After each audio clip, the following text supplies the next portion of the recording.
皆様、こんにちは。私は日本生産性本部の原田と申します。本日は APO60 周年記念カンファレンスにご参加いただき、誠にありがとうございます。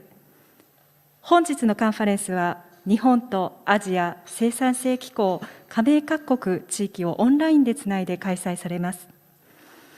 Zoom からご参加の方で、日本語でのご視聴を希望される場合は、Zoom 画面の右下にございます地球のマークをクリックし、日本語を選択してください。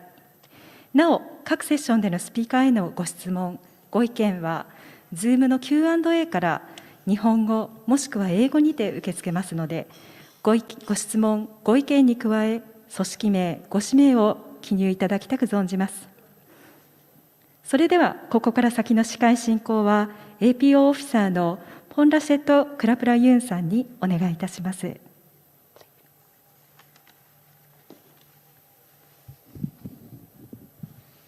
warm welcome to everyone. Thank you for attending the International Conference on the Centrality of Productivity, organized jointly by the Japan Productivity Center and the Asian Productivity Organization. This event will start at 2 p.m. Japan Standard Time. Before we start, I'd like to call your attention to a few points. First, please silence or turn off your mobile phones and other electronic devices. Please refrain from unauthorized video or audio recording of this session. For participants attending via Zoom webinar, you can use the Earth icon to select Japanese or English language. Please note that today's sessions are being live streamed to all APO member countries. Finally, I'm Polchade Kraprayun, and I'll be your MC today. We appreciate your understanding and cooperation, and we'll get started in just a moment.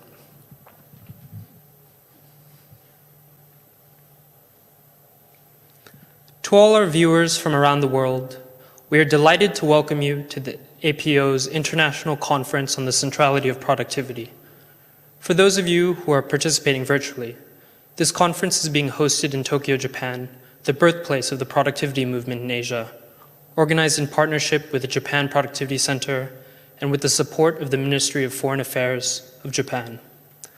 This event both celebrates the 60-year journey of the APO and reminds us of the continued importance of productivity as the key driver of long-term socioeconomic growth of organizations, nations, and individuals. I would now like to invite APO Secretary General, Dr. AKP Moktan, to give the opening remarks.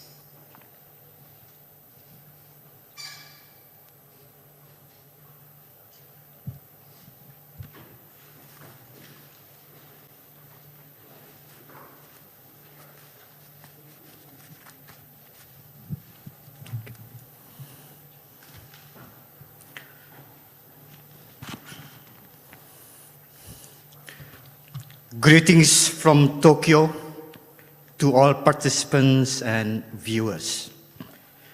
Welcome to the APO's 60th anniversary event, the International Conference on the Centrality of Productivity. I also greet Chairman Yusaburo Mogi of the Japan Productivity Center, who is gracing this occasion with his presence with us today. For the viewers outside Japan, Mr. Mogi is also chairman and honorary CEO of a world-famous brand Kikkoman that produces soy sauce and other food products and beverage. Thank you very much for your presence, Chairman Mogi. I am very happy that the JPC and APO were able to organize this event even in the depths of the current pandemic. It has already been more than 1 year, but it feels much longer to most of us. The seemingly endless uncertainty and changing realities make us feel that we are navigating through a thick fog, searching for a safe passage forward. In many ways, this image reflects the situation of the Asia 6 decades ago when the APO was born in 1961. Asia was poor. We were less developed. We had dreams of prosperity, but huge populations and few or no resources made the course uncertain. Productivity served as our beacon. With the same limited resources, we push ahead ourselves to do more, produce better, and keep on making improvements. Today's Asia is a very different world from 60 years ago. We have seen fishing villages become lively metropolis and hundreds of millions of people lifted out of poverty on rising tides of prosperity. Productivity has been the central to this story of growth and human progress in our region. Our development challenges are ongoing, however, and the pandemic compounds them. No crisis lasts forever, and the human spirit of overcoming storms will prevail. Let us mark the Diamond Jubilee of the APO as a time for action, courage, and growth. Please join us as we sail forward and pass through the current fog toward a more inclusive, sustainable tomorrow. Thank you for joining us, and I sincerely hope that this conference will be inspiring and offer everyone exciting ideas and an awesome learning experience. Thank you very much.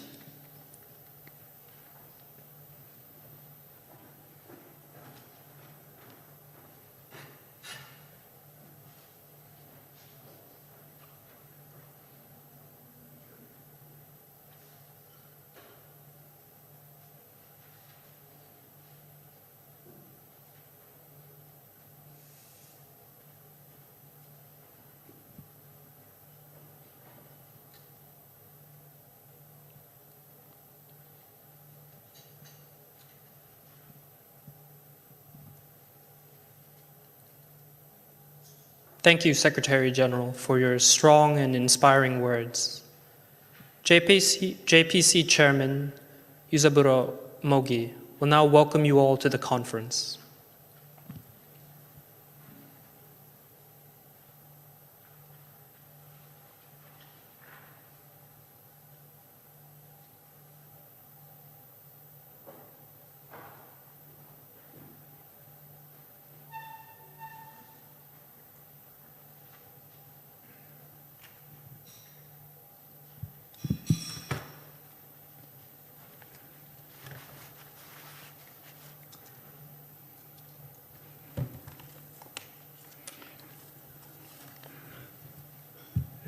木丹事務局長、ご列席の皆様方、私は日本生産性本部会長の茂木でございます。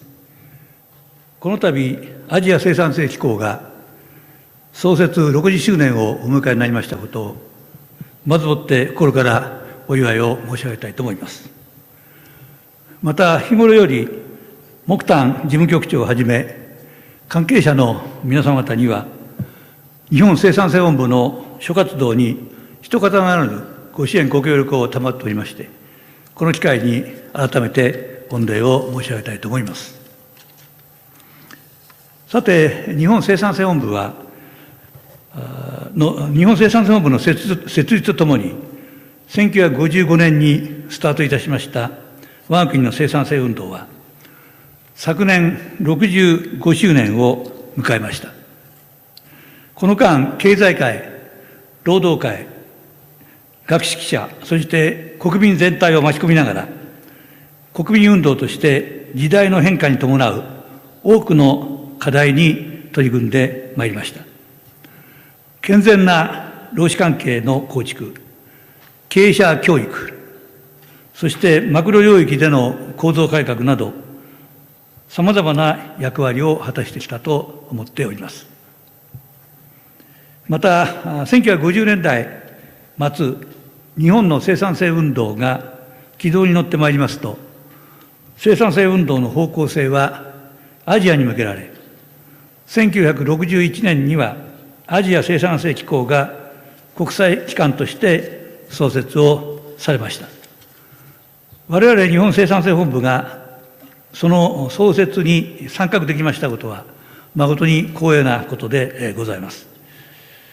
その後、今日に至るまで、アジア生産性機構がアジア太平洋地域における生産性運動の推進役として、加盟する各国地域の経済成長に多大なる貢献をしてこられましたことを、日本の生産性機関である私どもも大変喜ばしく思っておるのでございます。そして創設60周年にあたる本年は、2025年までの活動ビジョン、包摂的かつイノベーション指導の生産性向上を掲げ、イノベーションエコシステムの構築、中小企業へのデジタル化推進支援、高齢社会における障害教育の推進などに積極的に取り組んでおられるというふうに伺っておるのであります。このようなアジア太平洋地域における生産性向上に向けた活動に対し、心から敬意を表したいと思います。さて、地球温暖化などの深刻化する環境問題の解決や、デジタル技術の進展に伴う経済構造の変化への対応は、世界共通の課題となっております。また、今回の新型コロナウイルスの感染拡大は、世界の社会経済活動に大きな打撃を与えております。我が国においても、生産、消費、教育、文化など、あらゆる場面で、長期にわたり活動が制約されておるのでございます。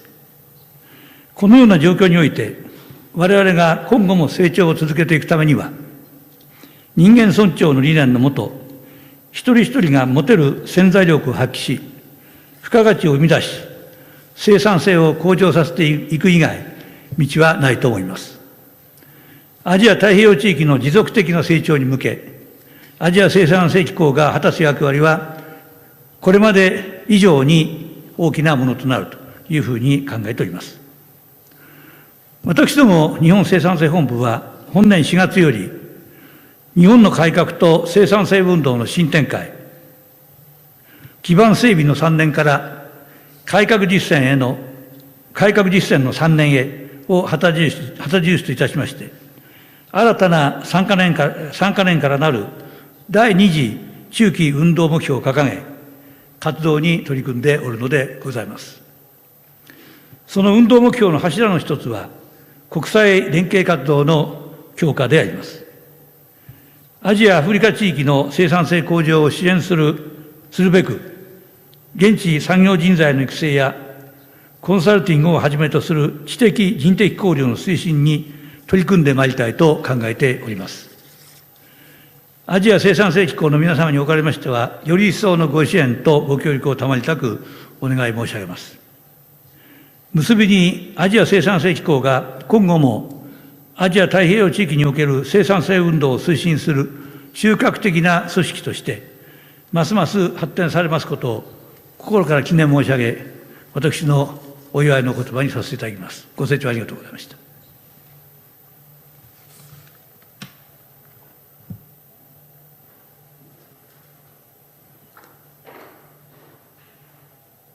Thank you, Chairman Mogi, for sharing your insights and words of support for the APO and its mission of inclusive, innovation-led productivity improvement.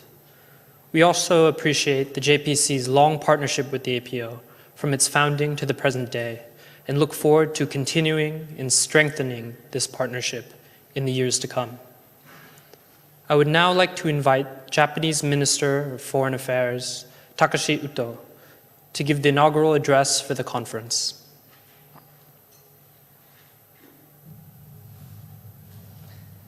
ドクター・モクタンアジア生産性機構事務局長、茂木日本生産性本部会長、 APO メンバー理事、生産性本部関係者各位皆様、日本国外務副大臣の宇多隆です。本日はアジア生産性機構 APO の60周年記念イベントでご挨拶させていただくことを嬉しく思います。 APO の設立60周年を心からお祝い申し上げます。過去60年の APO の歩みは必ずしも平坦なものではありませんでした。戦争や紛争、経済危機、自然災害など APO は激動の年月の中でその任務を果たしてきました。また環境・気候変動問題、高齢化社会など60年前には顕在化していなかった新たな課題にも APO は対応する必要がありました。そのような中、 APO は時代の要請を踏まえ、各国地域のニーズに応じ、生産性、そして人々の生活の質の向上という切り口から解決策を提示し続けてきました。専門家派遣、各種研修など人材育成の努力を続けてきました。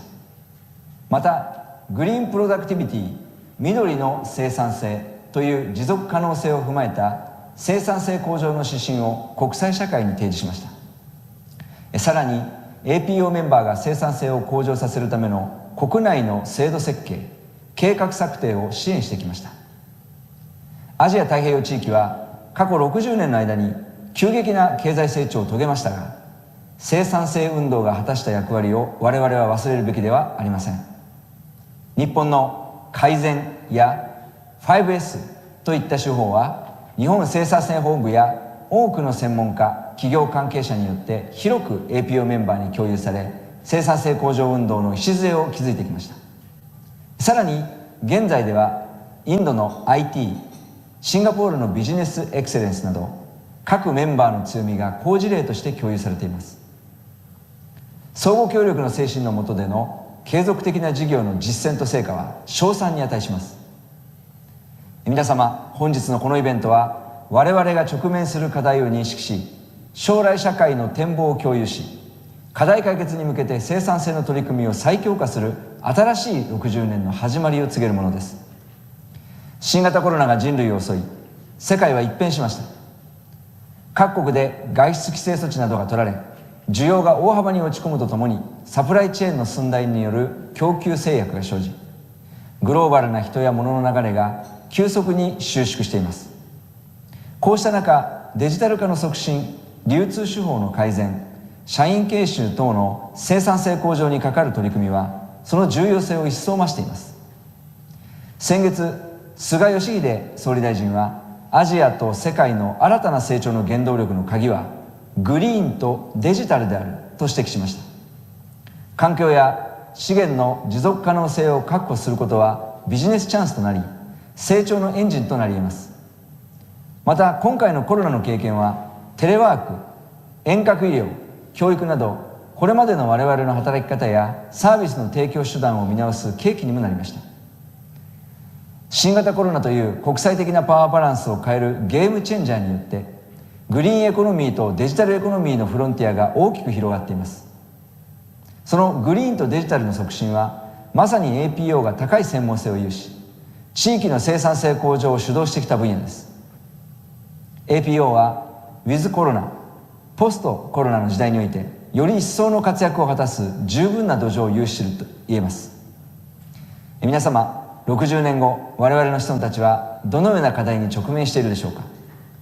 世界の人口は100億人を超え、多くの国で高齢化が進み、ひょっとしたら残念なことに新たな感染症やそれ以外の課題と格闘しているかもしれません。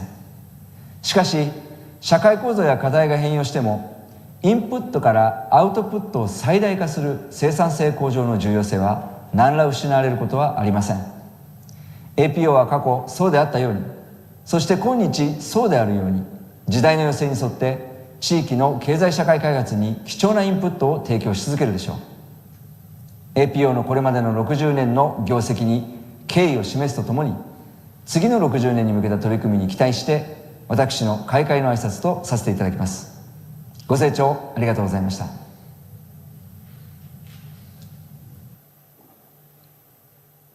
Thank you, Mr. Udo, for your warm words and broad perspective. This conference is one of the key events marking the 60th anniversary of the founding of the APO. The Tokyo Statement on the Centrality of Productivity is being officially announced today to reaffirm APO member economies' commitment to raising productivity in the Asia-Pacific. The Secretary General will now make the official announcement of the Tokyo Statement.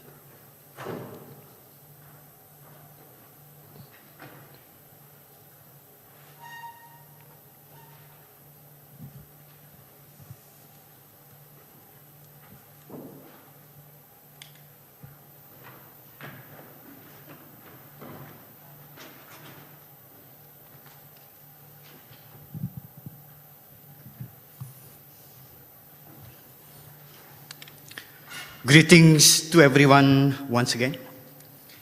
On behalf of the Asian Productivity Organization, it is a great honor and privilege for me to launch the Tokyo Statement on the Centrality of Productivity and to share with you its main features and intents. In brief, the Tokyo Statement is a gift to the APO on reaching the historical milestone of its 60th year. Founded in 1961, the APO has completed 5 cycles of life. In many Asian cultures, this is an auspicious moment marking a rebirth and a beginning of a new phase on a higher plane of existence. The APO has grown from strength to strength during the past 6 decades. The Diamond Jubilee this year is especially momentous considering the very harsh challenges we all are facing because of the COVID-19 pandemic. For this reason, the Tokyo Statement is dedicated to our productivity trailblazers and forerunners as a homage to the journey of enabling the region's socioeconomic growth during the past 6 decades, while at the same time looking forward to starting anew with gratitude, wisdom, and vigor. The Tokyo Statement has its roots in the Vision 2025, which embodies our aspirations to promote inclusive, innovation-led growth in the region, and it highlights 7 priority areas. Our challenges ahead are demanding, complex, and urgent. With resolve and tenacity as encapsulated in the Tokyo Statement, the APO is set to move forward toward greater accomplishments and successes in the year ahead. Happy birthday, APO, and a salute to productivity. Thank you, everyone.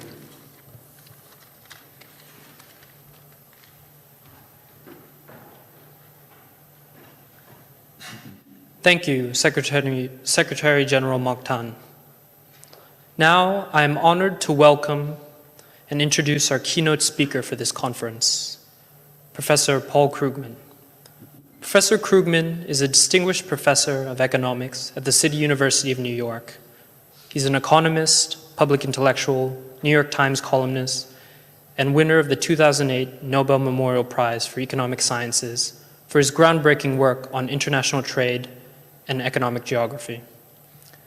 After graduating from Yale University in 1974, Professor Krugman completed a PhD in economics at MIT in 1977. He served as a professor of economics at MIT, Stanford University, and later at Princeton University, and has been a New York Times opinion columnist since 2000. He is the author and editor of 20 books and more than 200 papers in professional journals. His books include The Return of Depression Economics and the Crisis of 2008 and End This Depression Now.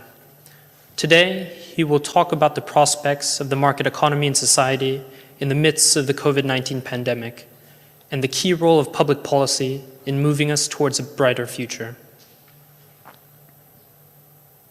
I'm Paul Krugman of City University of New York, speaking to you from Princeton, New Jersey. I'd like to thank Secretary General Dr. AKP Mokhtar for inviting me to speak to the APO International Conference.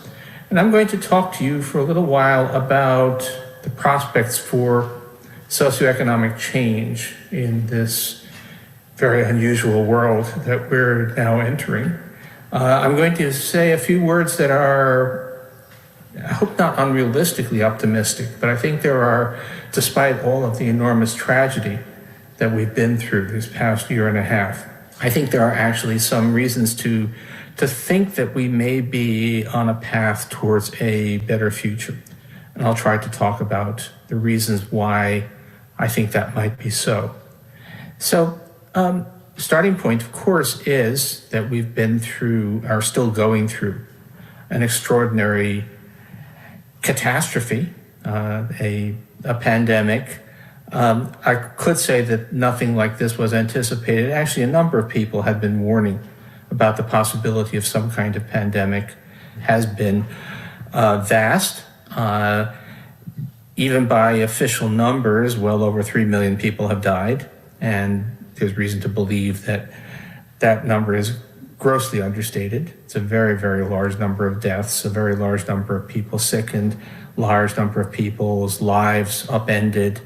So an enormous amount of damage done by this microbe. It's not anywhere close to over. From a global perspective, we're still close to the worst moment. A bifurcation of perceptions about the pandemic right now, because at this point, country experiences are very uneven. In wealthy countries, and in a different way in China, which is the most successful of the developing nations so far, we appear to have really turned the corner. The vaccinations have been a miraculous achievement, scientifically, technologically, even in terms of production and distribution. And the pandemic appears to be sputtering out. Has already done so in, well, Israel's a small country, the UK substantially bigger. UK is having a few problems now because of reimportation of the virus, which I'm sitting just outside New York at the moment. And here in the northeastern United States, we are clearly heading for something that looks like an Israeli type scenario where the virus won't go away completely, but has largely gone away. Normal life will be able to resume. So things are looking pretty good if you happen to be living in a rich country with an effective distribution network which has secured large supplies of the vaccines.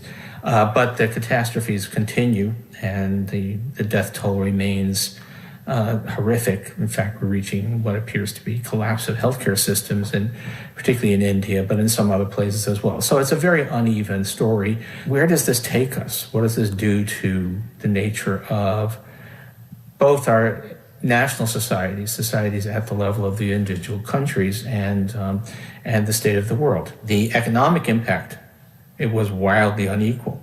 Some of us were able to continue doing our jobs, earning our income while working from home, but many of the worst paid workers were in contact-intensive occupations, service occupations, and their jobs simply went away.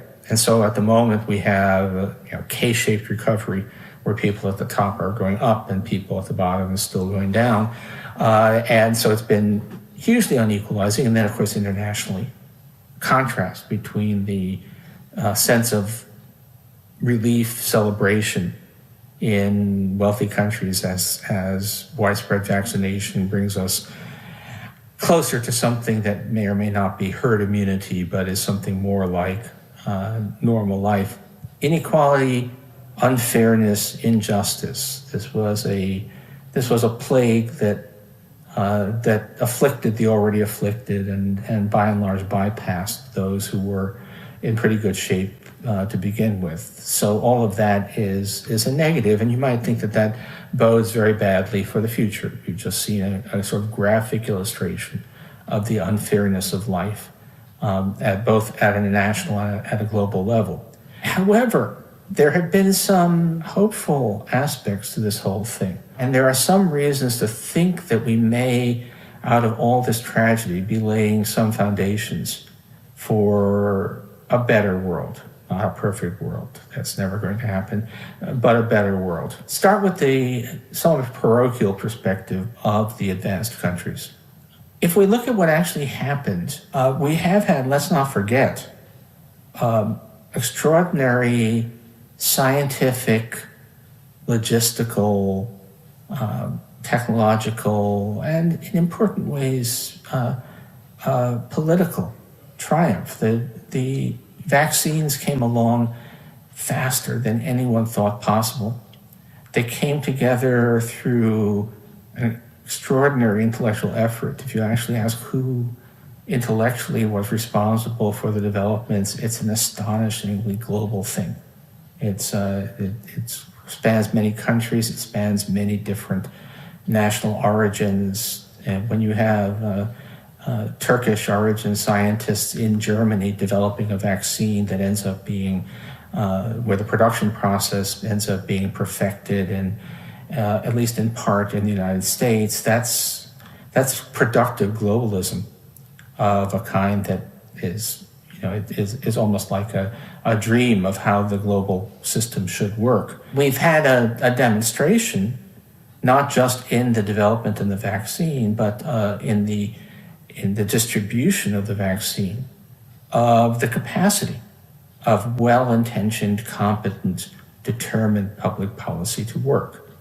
Again, I have a bit of a parochial U.S. view, but I don't think it's entirely uniquely to the United States. In the United States, we happen to have we did develop the vaccines under the previous administration, but the task of getting them out there, getting shots in arms, fell to the new administration. We've had a massively impressive demonstration of competence, demonstration that if you are determined, if you learn, there were some missteps. We've found out that a lot of people were being bypassed by the distribution efforts, but once it got going, targets were reached well ahead of schedule. Dissemination of the vaccine went quickly. As I speak, we had a lull. There was a slightly concerning, more than slightly concerning lull as we got past the point where the supply of vaccines was the constraint and reached the point where willingness or ability to get around to getting vaccinated became the constraint. They didn't just sit there and let that happen. They said, okay, what do we need to fix? How do we need to change how it's being distributed? How do we need to change the messaging? They got the rates of vaccination back up so that we are now vaccinating once again at a rapid pace, not quite as high as before, but enough so that it's extremely likely that we'll be at a point where this thing just sort of fades out in the United States, as it already has in Britain, as it already has in some smaller countries. And although Western Europe got off to a problematic start, they didn't get going for a variety of reasons. They're getting their act together. So we're now seeing vaccination rates in much of Western Europe that now match or surpass those in the countries that were at the cutting edge initially. So we're going to see this whole thing working. And basically what we're seeing is that public policy for the public good can work. And I think that's something that's a lasting lesson. I don't think people will simply return to the same old cynicism, the same old reluctance to try and do good once this is over. So that's a really positive development, and it can apply to a lot of things, including some crises that are even bigger than the coronavirus. We've also seen a surprisingly decent response to the social and economic fallout of the pandemic. We certainly had it was a severe blow, and the very uneven blow, again, highly paid professionals with jobs that can be done remotely were barely affected, whereas a lot of people found that their normal source of livelihood went away, and a lot of disruption of things like the disruption of schooling meant that a lot of people couldn't work because of they had children to take care of, and so on down the line. We had a previous experience of a major global economic crisis, and the response to that crisis was, in many ways, deeply disappointing. What happened after the financial crisis of 2008 and its aftermath was there was some response. The first year, we did a bunch of stuff. The financial fallout was contained, but the human fallout, by and large, was not. We had a situation of enormous suffering, vastly inadequate support for economic recovery, and I'm afraid, I expected to see the same thing. I had been educated by the last crisis to expect the worst of the political process in my own country and elsewhere. That's not what happened.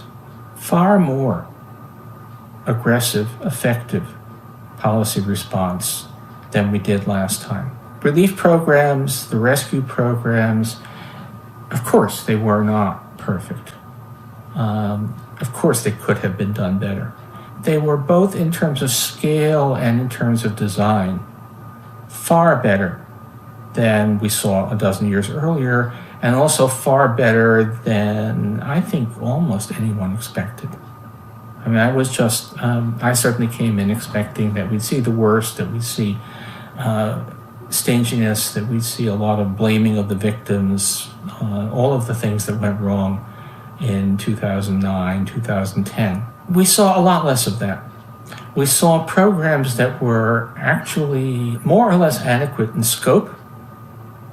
In the United States, we had an initial relief plan of $3 trillion, which even for an economy as big as the U.S. is a lot of money, with the details really quite spectacularly generous, at least by historical standards. The United States, at least initially, was offering $600 a week in supplemental unemployment benefits to those idled by the pandemic, with a broadened definition of who was eligible for benefits, which meant that a huge cushion. Now, people fell through the cracks. In many ways, we discovered that for all of the inherent administrative competence of a country like the United States, it takes some time, and we did not have enough machinery to deal with everyone, to reach everyone who needed help. And we never did reach everyone who needed help, but we reached a lot of people, and we reached them with quite generous aid, enough so that in the United States, poverty actually fell substantially in the face of the crisis. The willingness to spend money on social solidarity actually drastically reduced the amount of misery that took place, and in some ways, some people ended up, at least in material terms, better off than before. Now, receiving an aid check is not the same as having a job, and I think everybody, including those who are receiving the checks, will be happy once they're able to work again. But the point was that we managed to avoid a great deal of material hardship. We managed, in the U.S., where we have an employment-linked health insurance system, we managed to pretty much avoid any rise in the number of people denied adequate health care. We just did really, really well. And it was an interesting question. Why did we do that? How did that happen? And there are some idiosyncratic stories. Was that we actually happened to have top leadership in the country who were completely at a loss, had no idea what to do. And so the actual policymaking devolved to lower level politicians who actually did know something. And so for once, the people who actually had thought about problems like this managed to devise the programs which were then adopted because they were the only programs that were being put on offer. So there's an element of cynicism to all that, but there's something else. Big progress towards social justice. Maybe it's perverse, but it actually tends to happen in the aftermath of major wars. We took big steps towards greater equality, broader provision of the essentials of life after the First and especially after the Second World War.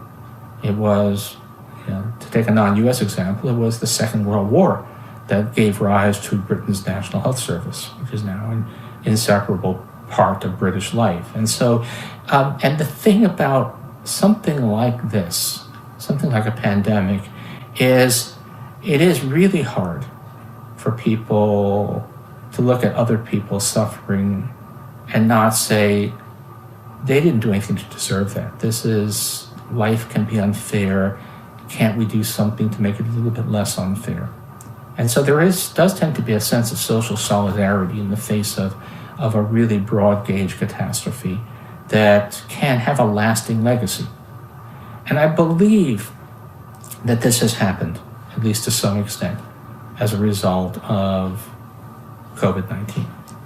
That not only, first of all, we saw that it was possible to drastically improve people's lives by providing government aid, that the government can do something to make people's lives better. And that's not a lesson that's immediately forgotten. All of the reasons why you couldn't do this, why you couldn't actually give people money so that they could afford to live during an economic downturn,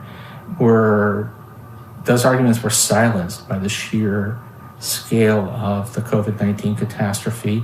So we went ahead and did it, and it worked. We saw just a tremendous amount of visible improvement, and that's a lesson that is hard to unlearn. We've learned that you can do a lot of good things.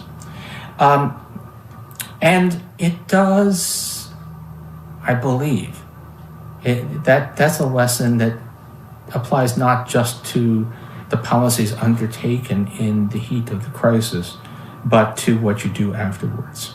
And again, I'm to some extent I'm strongly influenced by the US scene, but it's not unique to the United States. You can see some of the same things happening even in countries with more conservative governments, or countries that conversely already had more elaborate social programs than the US. We've come out of this having moved the window, having had a stronger sense in the body politic that we really are our brother's keepers, that there are some things that are bad things happen that are nobody's fault and can't be solved just by people showing more initiative. You really do need help. They need help, if only to be able to be in a position to exercise initiative, and that we can do something about that, that we can actually have public policies that help those in need. And if we look at the US, quite a few ideas that had been scholars of policy had long been arguing for things like universal child care, family allowances to make it easier for parents to have the resources to raise their children. But although those things had always had substantial intellectual support, substantial economic logic, they were somehow outside the bounds of what was considered politically possible. Now it appears quite likely that they will happen. We've already, on a transitory basis, but it's likely to be permanent, we've already instituted major expansion of healthcare, major aid to families with young children in ways that were just non-starters before COVID-19 and are now well on their way to being just part of the fabric of US life. And we're seeing some similar things happening in other countries as well. Many other countries already had some of those things that we considered impossible here, but they are happening. So we are, I think, in some, it was not worth paying the price of millions of deaths to get here. But the silver lining is that you get some improvement, some greater justice in policy in the advanced world. What about international? Developing countries paying a much, much heavier price in lives and economic losses than wealthy countries, even though they're far less able to afford all of that. The rise of vaccine nationalism has been scary. Cutting off international supply chains exactly when they're most needed.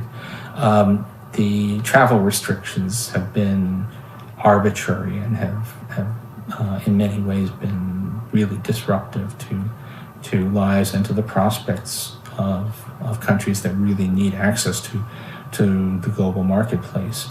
But on the other hand, we have seen more acknowledgement of interdependence than we've seen before.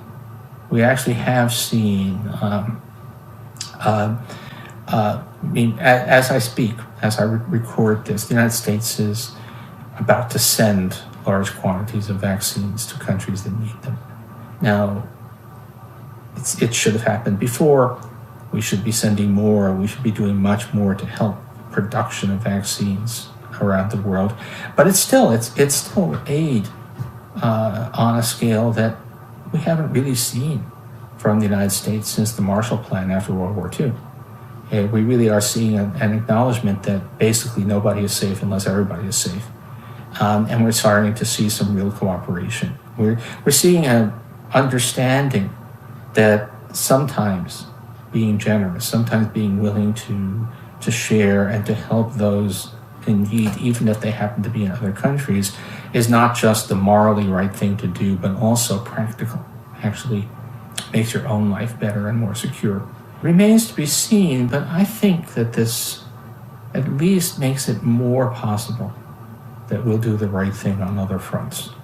And of course, the ultimate challenge is climate change. That's the biggest. At some level, nothing else matters unless we can eventually, and not too far in the future, really get a grasp on that. And that is the quintessential global problem. There it is really the case that nobody is safe unless everybody does it. We have to limit greenhouse gas emissions everywhere if we're going to have any hope of avoiding catastrophic climate developments. The politics have always been enormously difficult. The problem, not just the internal politics, but the problems of cooperation. But we're in the midst of seeing a lot of acknowledgement of the virtues of cooperation, of the fact that treating other countries as if they matter is actually in your own self-interest. And I do believe that will generalize. I do believe that we're going to be seeing a more generous, more cooperative world looking forward, and that this is going to be something that is going to help us going forward. Now, there's the climate change, a whole other issue here, but climate change is in a peculiar state right now. On the one hand, time is running out. The chances of catastrophic change have really gotten very strong. On the other hand, the technology has made huge strides. It has never been easier to imagine a truly effective global climate policy. So all that is really needed is the political ability to get it together. And in this perverse way, the nightmarish catastrophe of COVID-19 has made that kind of global cooperation more possible than it seemed. Whether it'll be enough, nobody knows, but I'm actually coming out of this feeling that our chances of dealing with the things that have to be dealt with are substantially better than I would have expected them to be 2 years ago before all of this happened. We'll see, but it has been a nightmare, a catastrophe. We've all seen our lives, those of us who survived, even those of us who've done okay financially, have seen our lives enormously disrupted. But there's a lot of hope involved in how we've dealt with all of this. And I'm hopeful. I can't quite say that I'm anticipating, but I'm of the belief that we may be about to see world affairs take a significant turn for the better. And on that note, good luck with your conference. Thank you, Professor Krugman, for sharing your insights with us and for giving us some positive things to consider with regard to the post-pandemic world. The next session will be a panel discussion on the quality of the workforce, human resource investment for economic growth, and stable social formation. It will look at how firms and organizations should invest in people to drive economic growth and improve society, especially with regard to the fourth industrial revolution. Before the start of the session, please note that anyone viewing can ask our speakers questions on the Zoom webinar. If time permits, some of these questions may be addressed during the discussion by the moderator. I'd like to now introduce our moderator as well as our speakers for the session. Our moderator is Chairman Kazuhiko Toyama of Industrial Growth Platform Incorporated. He received a BA in law from the University of Tokyo, an MBA from Stanford University, and passed the Japanese National Bar Examination. Highly praised in Japan's business landscape, he has led various companies and organizations across the private and public sectors, offering management consultancy, supporting industrial revitalization initiatives, and providing advice on public policies. Our first speaker is Dr. Vesselina Recheva. Dr. Recheva is a researcher and analyst at the World Economic Forum. She holds a PhD in social anthropology and has an MSc in comparative and cross-cultural research methods from Sussex University, as well as a BA in social anthropology and maths from Cambridge University. As a senior researcher at the WEF, her work provides timely insights and actionable recommendations to industry and policy leaders. Dr. Recheva has over 10 years of experience in research in both academia and applied settings, with a thematic focus on skills, labor markets, inclusion, equity, and ethnicity. She leads the WEF's New Metrics Collab, which forges data partnerships to uncover innovative measures of social and economic systems, and has managed the forum's Global Future Council on New Metrics, as well as the Council on Equity and Inclusion.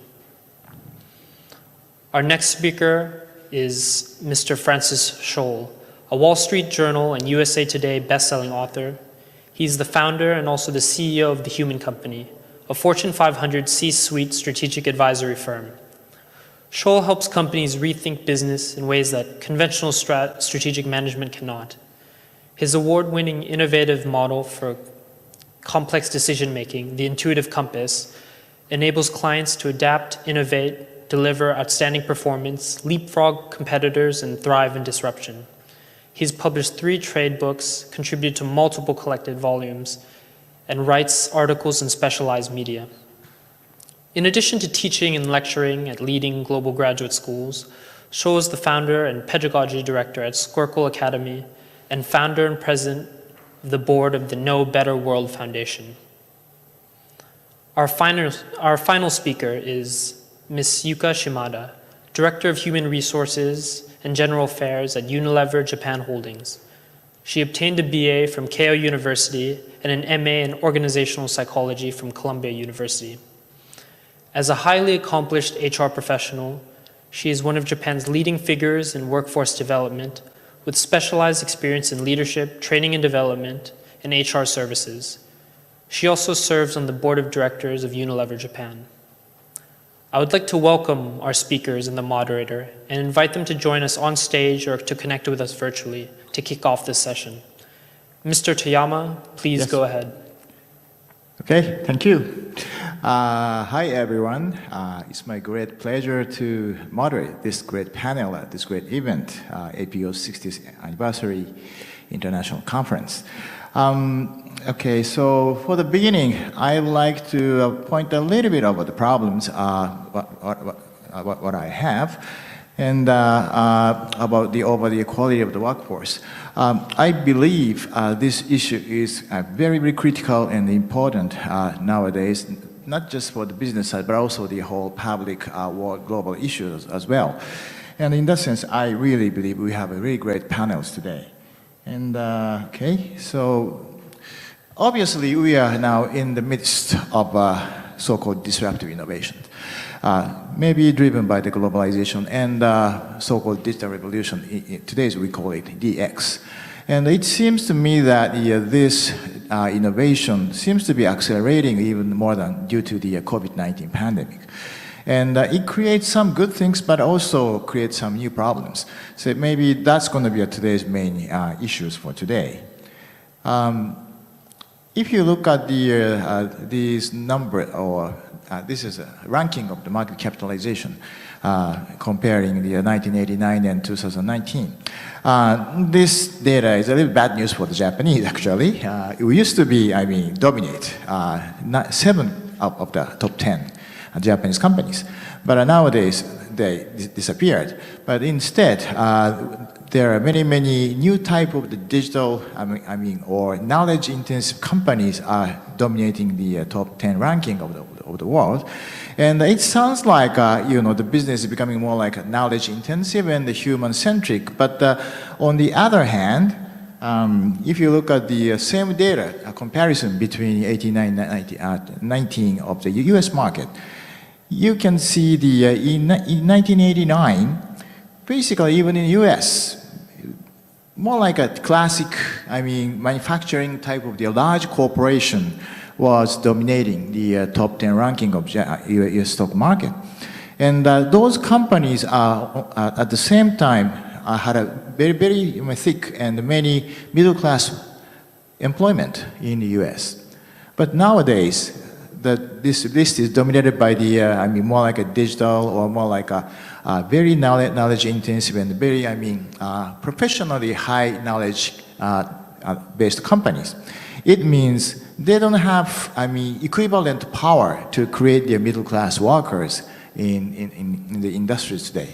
So it's a little bit, I would say, shadows of the disruptive innovation, because as already discussed in this conference, it might be one of the causes of the inequality or the division of the society, because nowadays, always many countries are facing the sort of disruption of the middle class workers in many countries, and including US and also Japan. So anyway, we are moving toward an era of the competition among human capital. It's clear, but on the other hand, we also are facing many problems. And if you look at this number, it is interesting data we got. From 1970 to 1990, it was still a time of the more capital-intensive industries like manufacturing and assemblies and so on and so forth. Those more industrial companies were dominating the economies. At that time, the economic growth, GDP growth, and inequality was no correlation. But after that, from 1995 to 2015, it looks like a little bit relation between the growth and the inequality. So it's becoming a little bit trade-off. If you ask for more, growth of the economy, you might have the risk to, enhance the inequality of the society.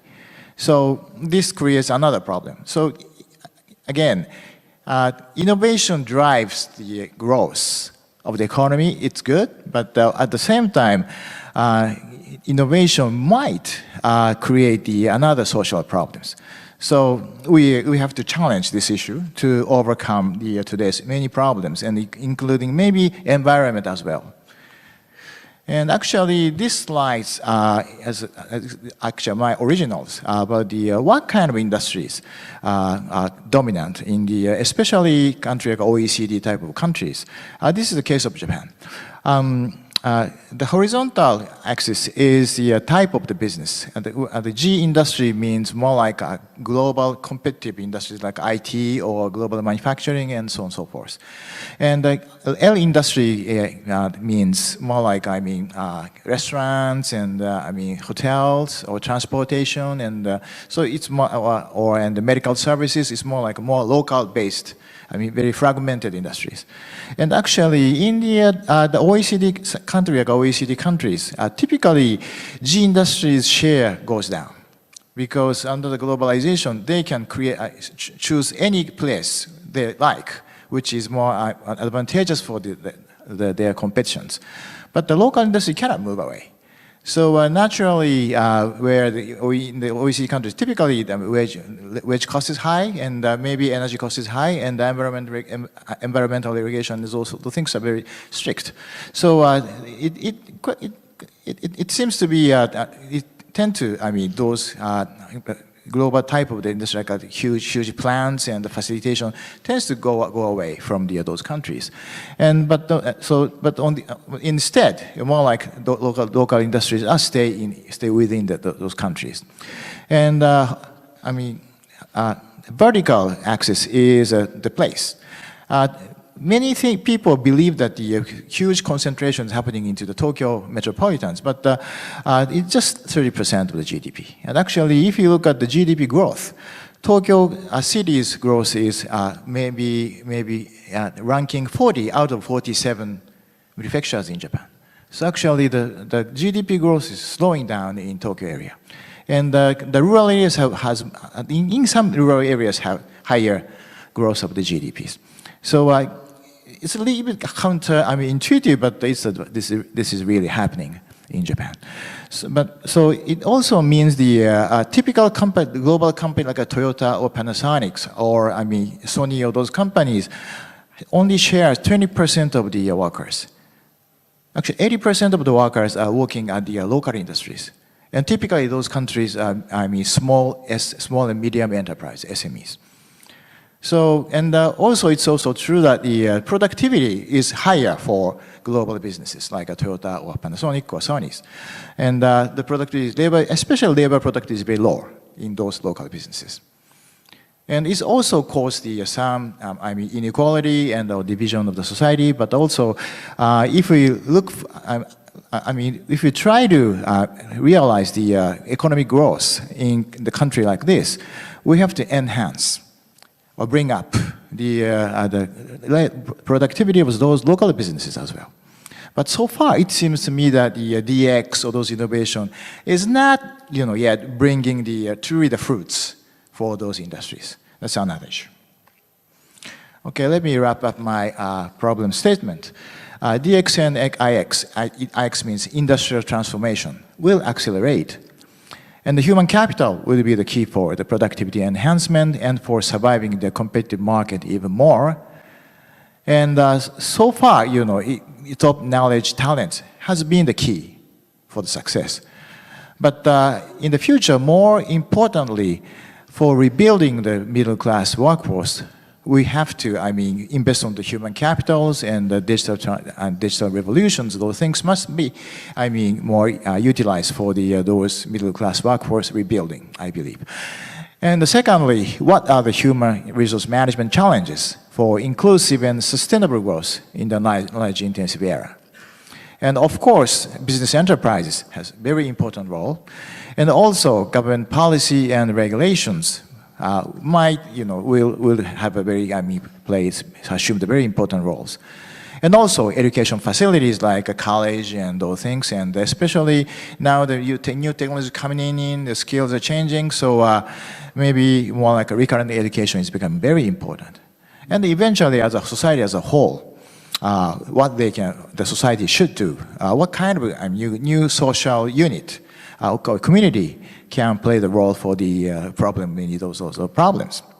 Okay, these are my issues and the problems to be raised.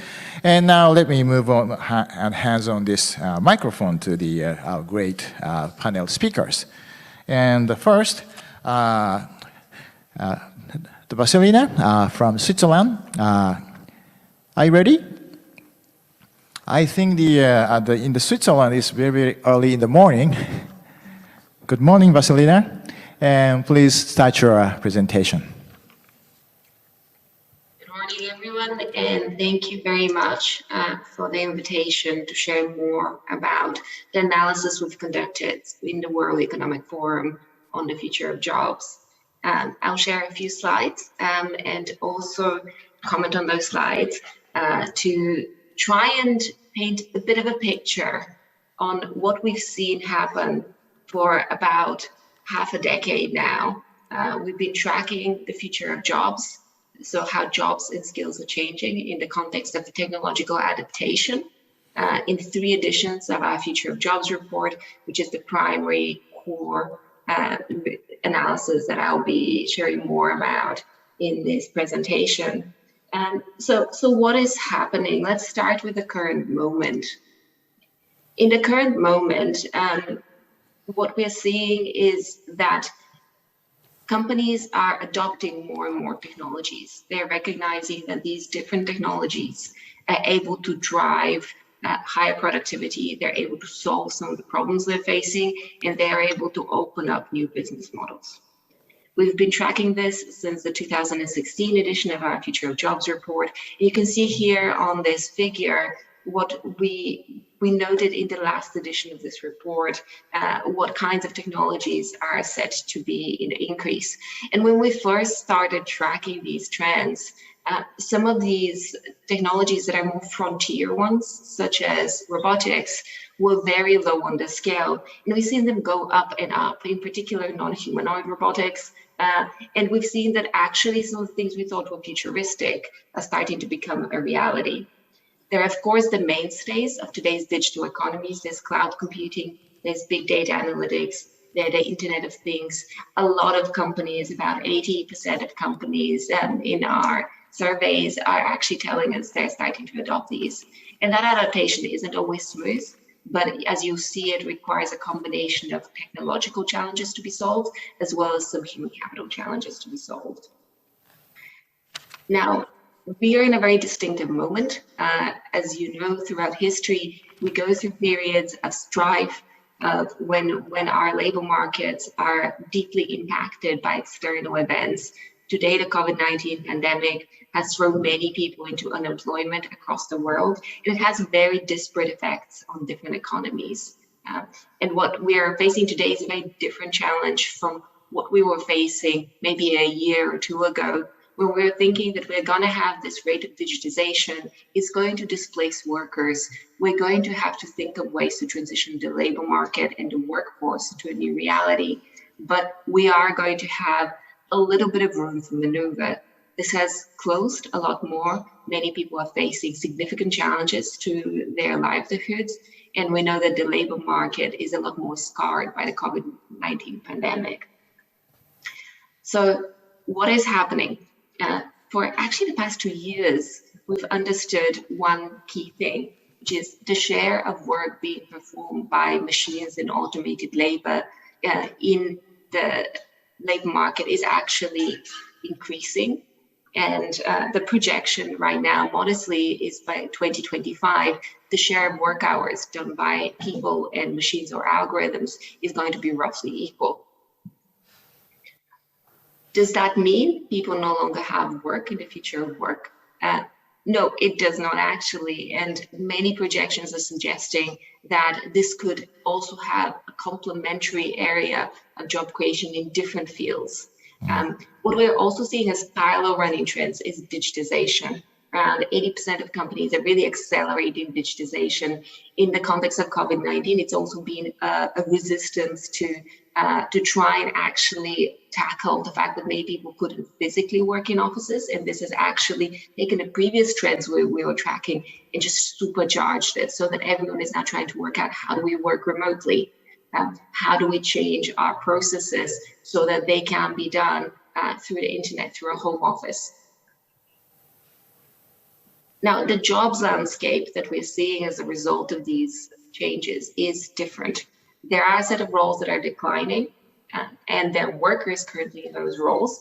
And those roles are mostly the ones that require routine work, routine manual work sometimes, but not always. So what is really being displaced is really the work that is repetitive, that is equally automatable. And what we're seeing growing are roles that are higher value-added roles that require different kinds of skills in many cases. We're not actually projecting right now that we think there will be a jobs shortfall. But what we're seeing is what you can see on this right-hand side as the declining roles, and on the left-hand side as the increasing roles, are quite different. And that requires a transition. And that means that the people who are likely to have to be tapped for those new opportunities that are growing, that are actually the opportunities that will be growing companies as well. These are the roles that are going to supercharge companies in the future of work. Those will need some additional reskilling and upskilling. One last thing to note is that in the declining roles, we also include traditional roles that are the kind of the benchmark of building out the middle classes, like accountants, like some aspects of legal work, because there are aspects of that work that is very repetitive, that is very routinized, and that can be automated.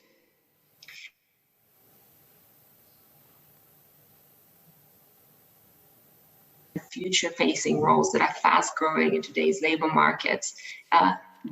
We've been able to distill this in 10 major clusters.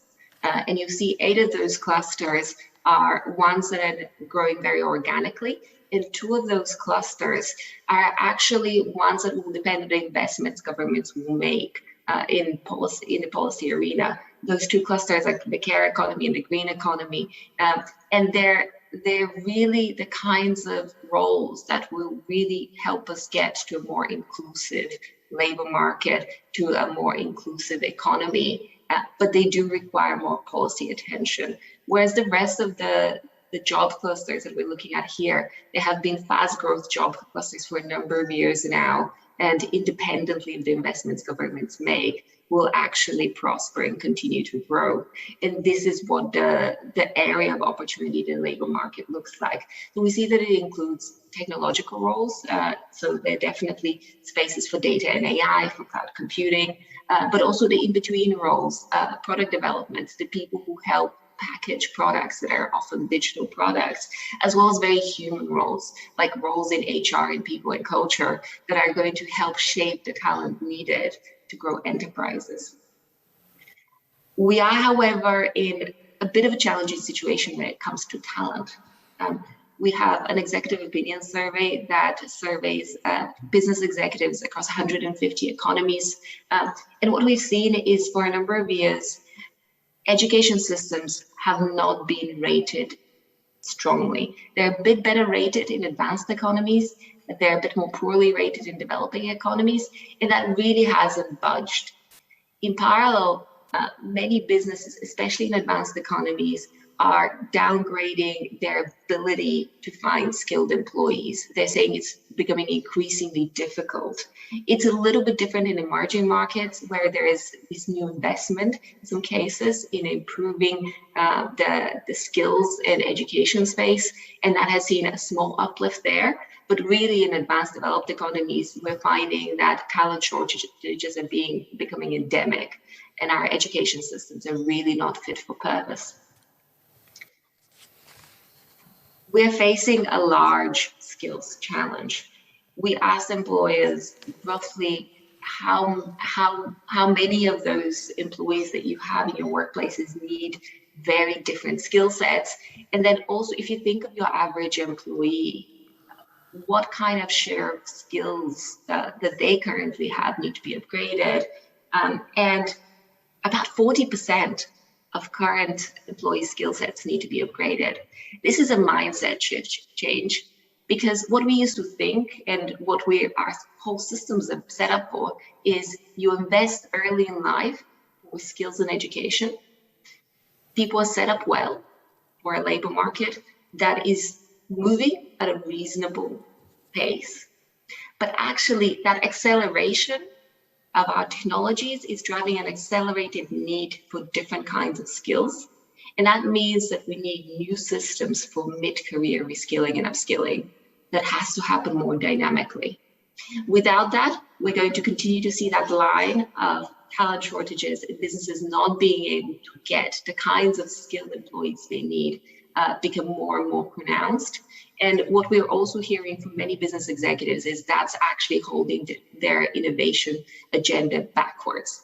The largest, predominantly largest factor holding back technological adoption is actually the skills of employees that will be working in tandem with those technologies.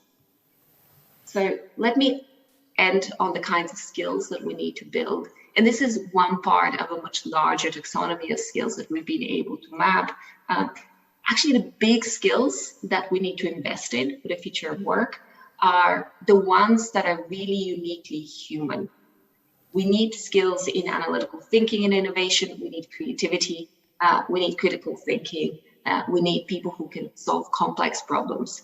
And this is, of course, going to be happening in tandem with technologies. So the big question facing all of us right now is how do we instill these in two systems?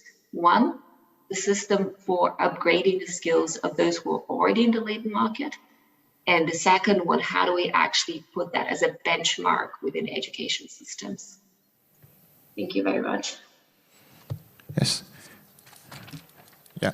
Thank you very much, Vesselina. Okay, it sounds very impressive and a little bit intimidating. How can you react? Especially our sons and grandsons and grandkids are reacting to these new situations.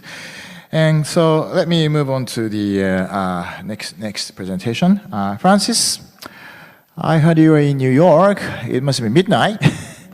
Are you still there? Yes, I'm actually in Los Angeles. Okay, good. Please start your presentation. Sure, thank you. Thank you very much. Thank you everyone for being here and listening to me tonight. My name is Francis Scholl and I will discuss how to unlock workers' full potential. Thank you to the Asian Productivity Organization, the Japanese Productivity Center, for having me tonight. I would like to share with you that I am a practitioner who has invented a model that was actually tested globally on 5 continents across a wide variety of industries and sizes of companies, and across regions in the world as well as culture, very different cultures of organizations. So I will speak to you with the confidence that I've seen enough results based on this model to share it with you in trust that will bring value to each and one of you. So without much more, I will now dive into the subject of unlocking workers' full potential. I will start with a true story of actually a former Unilever marketing executive who was attending one of the seminars I was giving in New York. His name is Philip, and he's a marathon runner. He was a very seasoned marathon runner who had decided once again to run the Manhattan Marathon. And he, as you know, would train over 3 months in preparation of the marathon. And the first 2 months he did great. He trained very well. But the last month he had to travel quite a bit for work. And towards the end of that 3rd month, he felt that he probably was not fully prepared to take on that marathon. So he called his coach, Jennifer, it's a true story, and asked her what he should do, whether he should run or not. And Jennifer's answer was simple. She said to him, listen, Philip, if you have any doubt that you might hurt yourself, I would take that out of my mind, out of your mind, because you're a seasoned runner and you've actually trained quite a bit for this marathon again. So no risk of injury.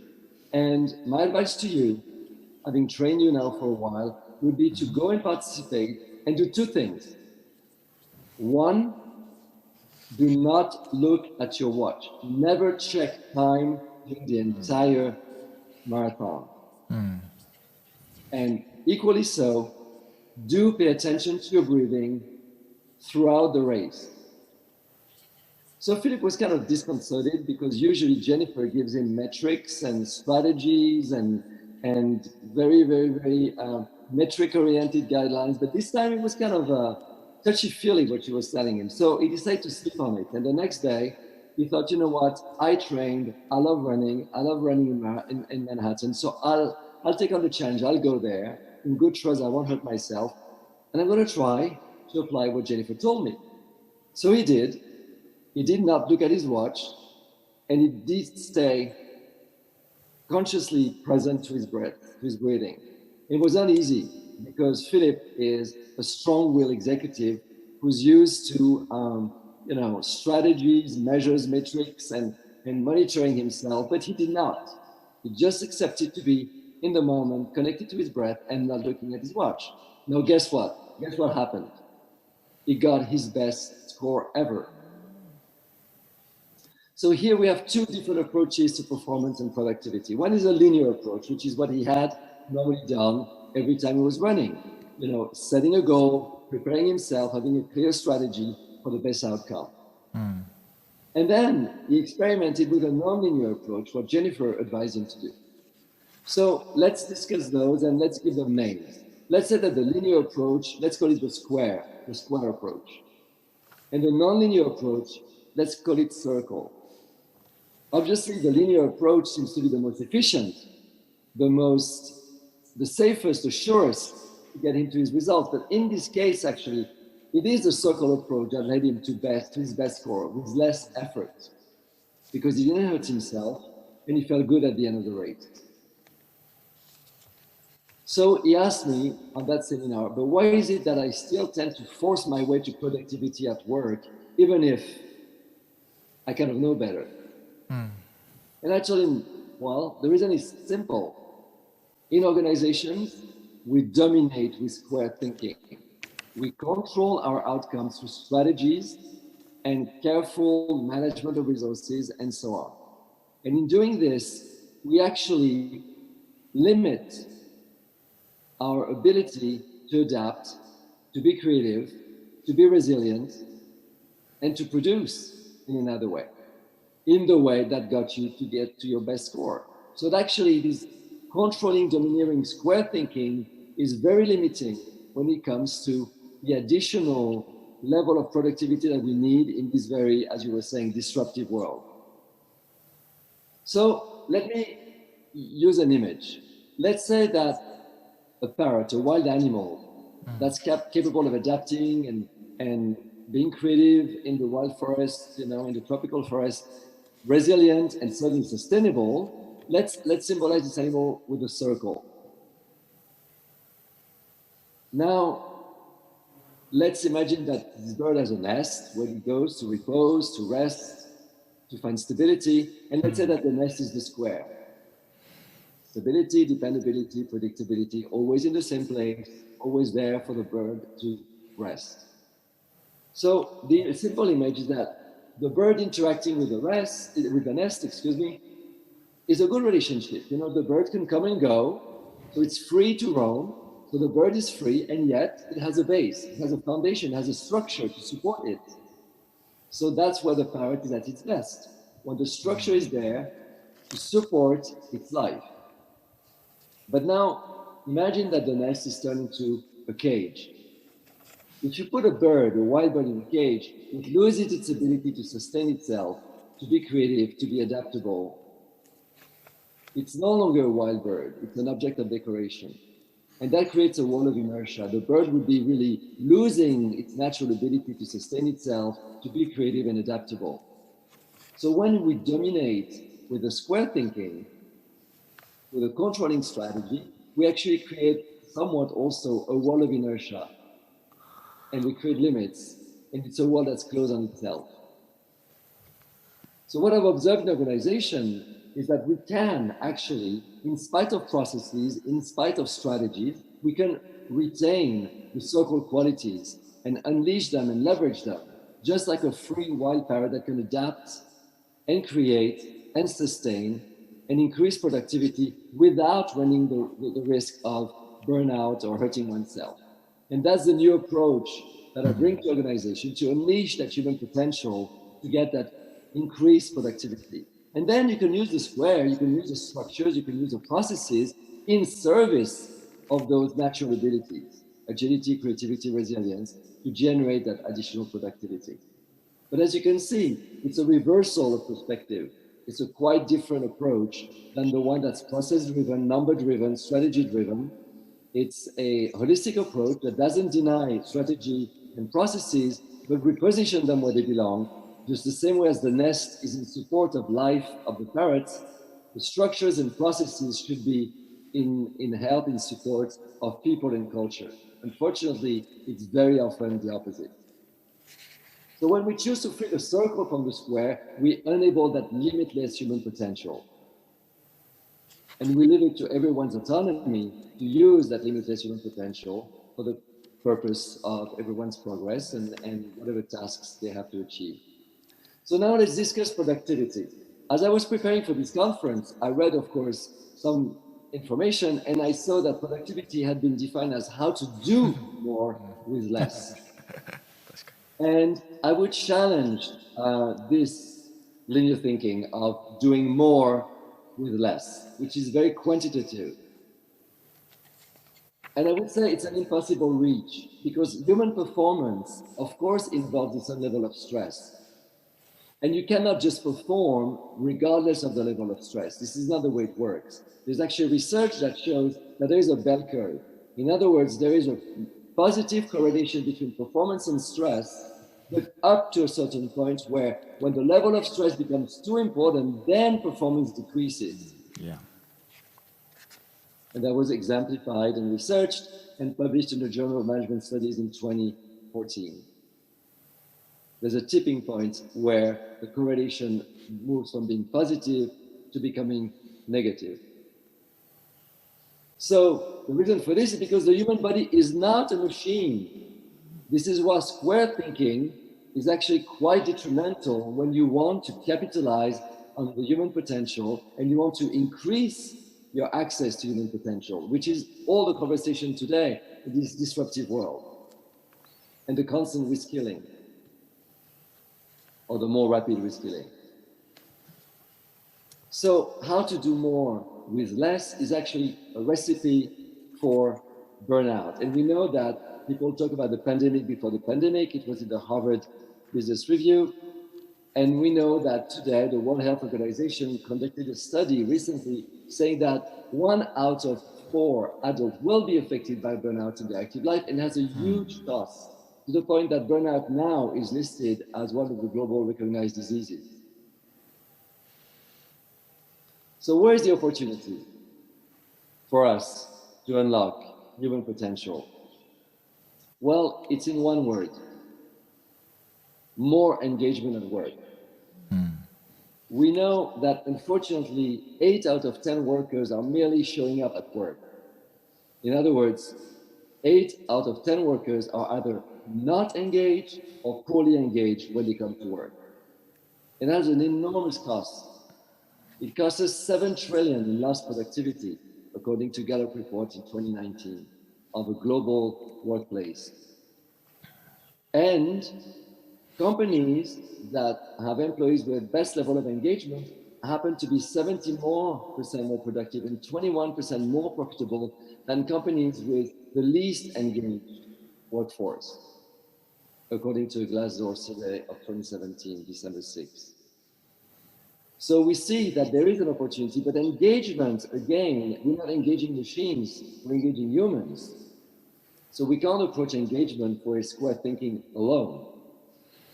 More engagement comes with better management, better human management, according to a McKinsey study of April 2021 this year. So now, how do we do this? How do we create engagement? Well, we need to unlearn our linear way to productivity. We don't think of how to do more with less. This is not the way human productivity can be leveraged and increased. It's not enough, and it's dangerous. We need to reconnect with our natural abilities, and I would appreciate, I imagine that Japanese audience and Asian audience who revere the importance of nature, as a constant source of inspiration for renewal and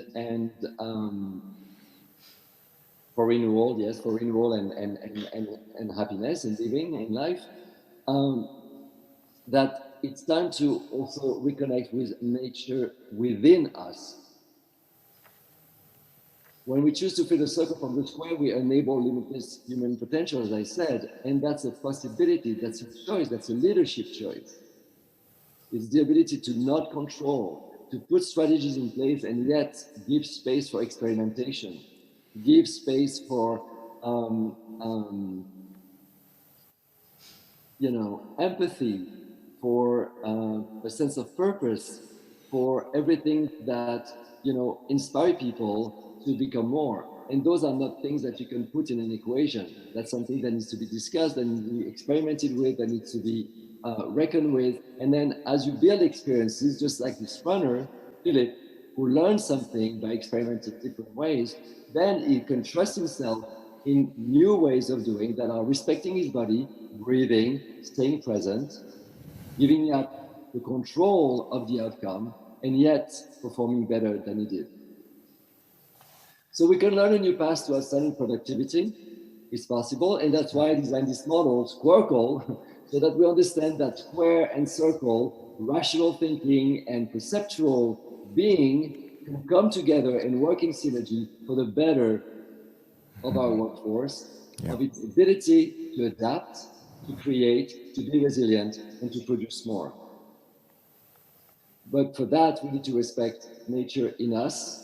And I think that's the big lesson that COVID taught us, that we do not have the upper hand. Nature is our only government, and that's for us to be its faithful steward. I call it Squircle performance. It's possible. As I said, I've seen it work. I've helped companies to reinvent business models, turn around businesses that were really failing, and I've done it enough times with great organizations around the world to tell you that it works, and state this to you with confidence, and invite you actually to take a small assessment. It will take you 3 minutes to see how you think yourself, how you balance that synergy between the square and the circle within yourselves, and how you can better understand how you can leverage that squircle thinking for yourself and for your teams to unlock human potential in your organizations. On this note, thank you very much. It was a pleasure. Thank you, Francis. Okay, we've got to be squircle. Very exciting new word. Okay, so let me move to Yuka's presentation. Back to Tokyo. Yeah, thank you very much. Actually, I already got a lot of insights from the two presentations, of course, including Toyama-san's one. And then I really realized that we really need to change because the world is changing, and we also need to change, including our mindset. And what I want to present in this 10 minutes from my side is I am HR person, and I've been focusing on organization and human resources for more than 20 years since I was juniors in university. So since then, I have only one policy, very important thing, which is happiness of the person. And then I think my presentation is related to what Francois mentioned very much. So maybe that would be the repetitive a little bit, but let me please explain what I want to. Okay, so when it comes to the investment into human resources, this is my recent thinking, along with, of course, the Unilever, praise. Our company is also known as the good leadership as well as the investment in the human resources, and then that's why I've been here for more than 13 years. And I enjoy a lot, but I also had experience working in GE as well as the Japanese venture company. So with the experience of being in a little bit different corporations with a different culture, I now realize the 3C model is universal when it comes to thinking about the investment into human resources. So first C is the capacity. So in order for us to increase human resources capacity, we have to downgrade the workload, so lower the workload, overtime and the stress, those kind of things. Of course, it's easy to imagine those kind of things. We all hope that those kind of things will be decreased, okay? That can be happened by DX as well as delegation. Also, in order for us to increase capacity, we can create more spaces with us, And then, as Francois also said, engagement should be increased. That also leads to the increase of the productivity.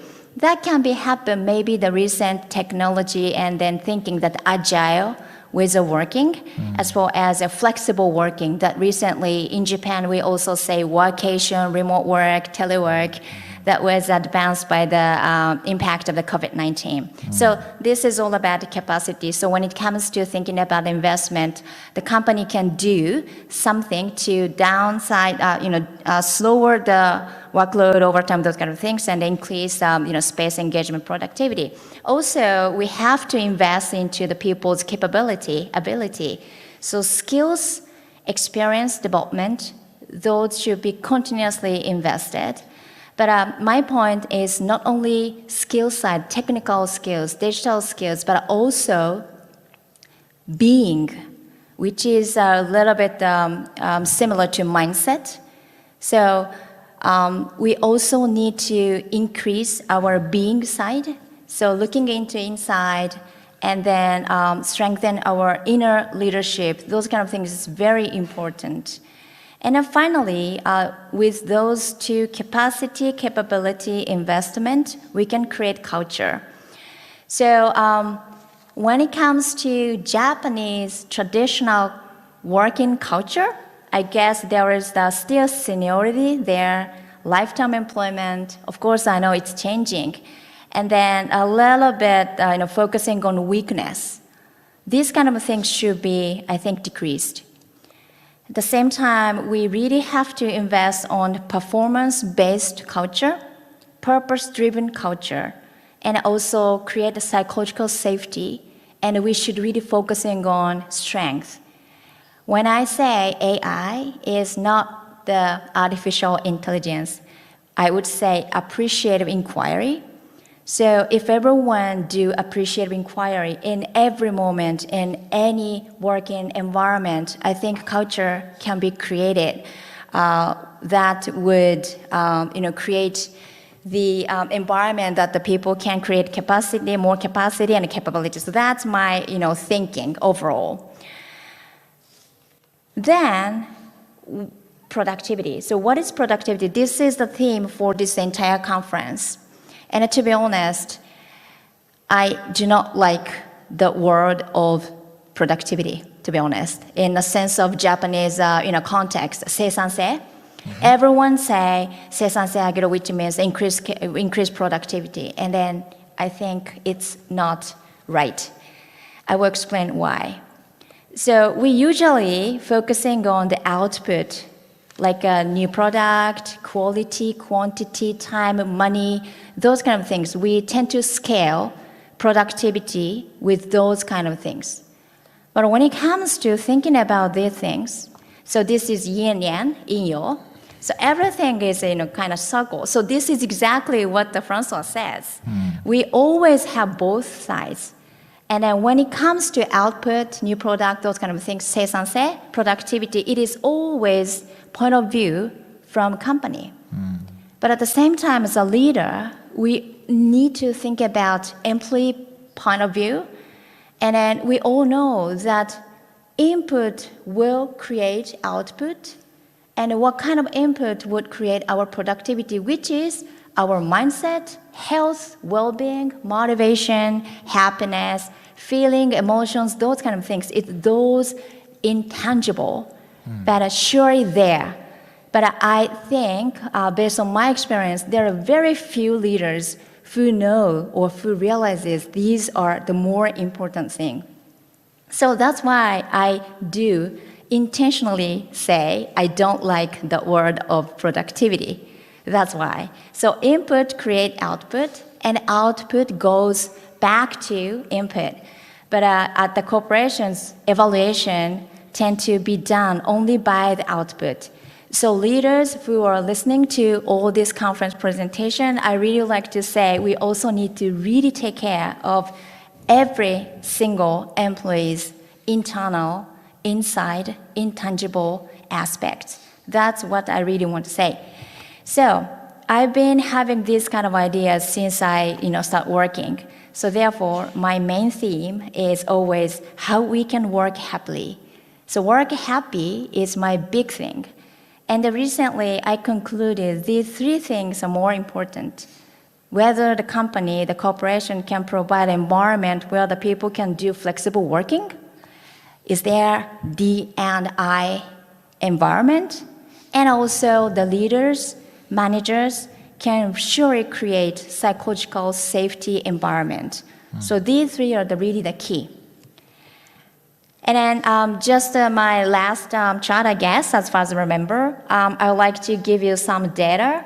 Why happiness is important in the workplace. Happiness always thought like, very childish or girly or those kind of things. But it is never like that. If you have happiness in workplace, you can see these kind of results. This is based on the research.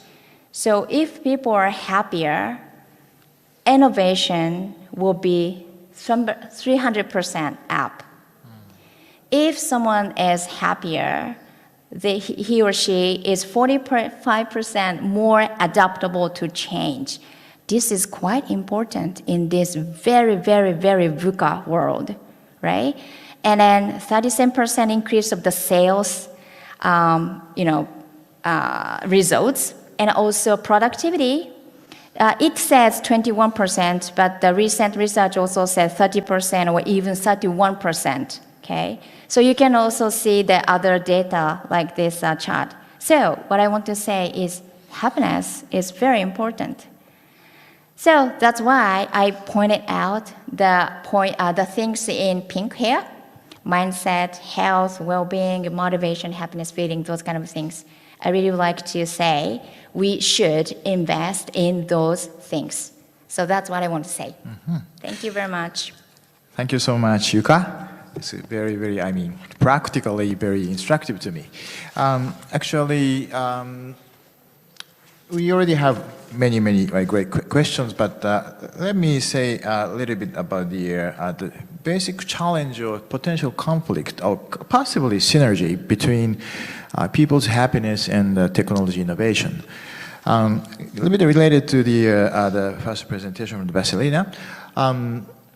The story reminds me of my past experience at the company called Omron. I used to be a board member of the Omron for 10 years.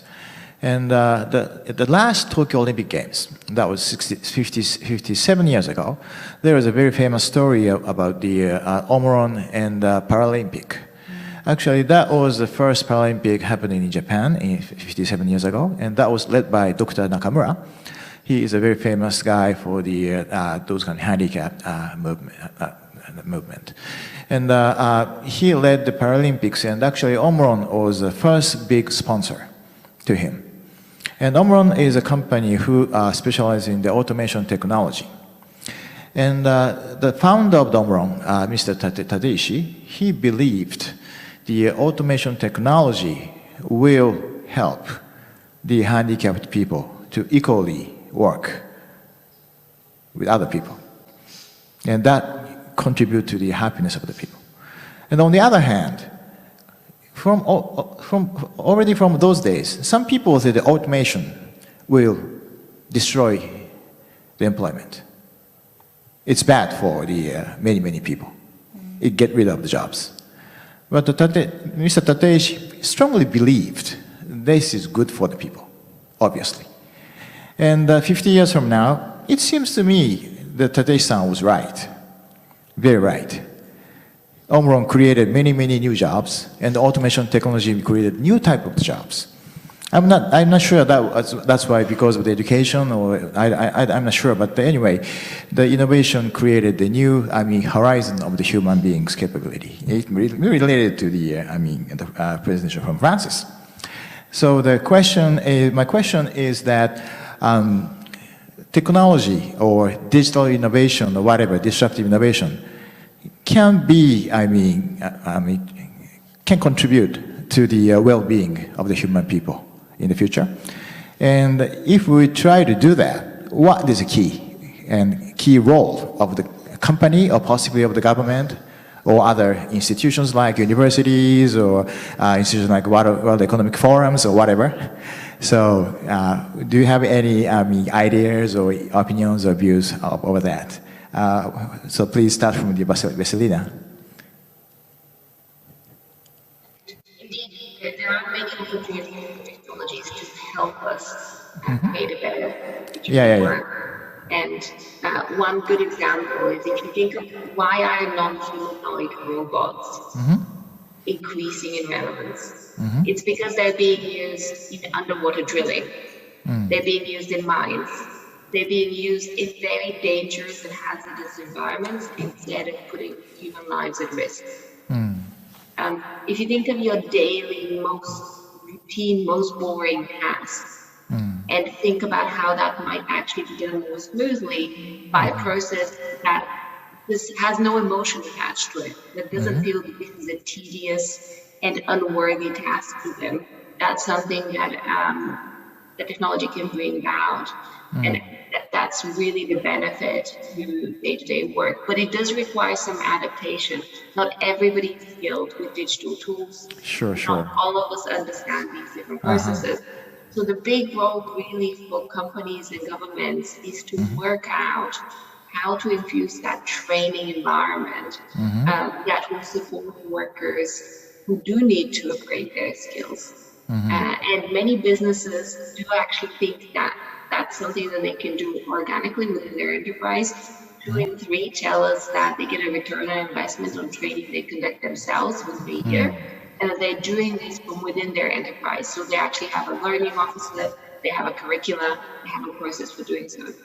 But the speed at which this must be done and the scale at which this must be done means we need wider partnerships to make this happen. We need an exchange of what is the best practice to make that a reality. This is something we have started creating as part of our Skilling Revolution platform. It was launched in our 50th anniversary last year.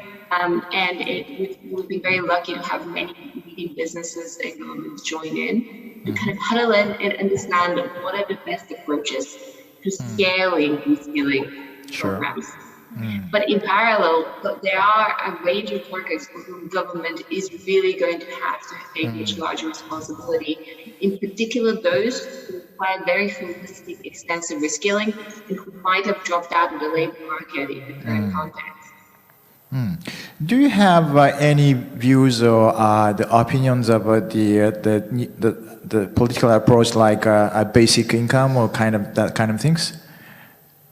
It's been interesting to see that work happen and the experimentation underway. We've had some very good pilots. They're still inconclusive for the most part, and they still haven't fully addressed the role that work and labor actually has in people's identity and sense of purpose. But of course, within the kind of limits of the amount of work that is reasonable and doable for a person. Okay, good, thank you. Okay, Francis, any views or opinions?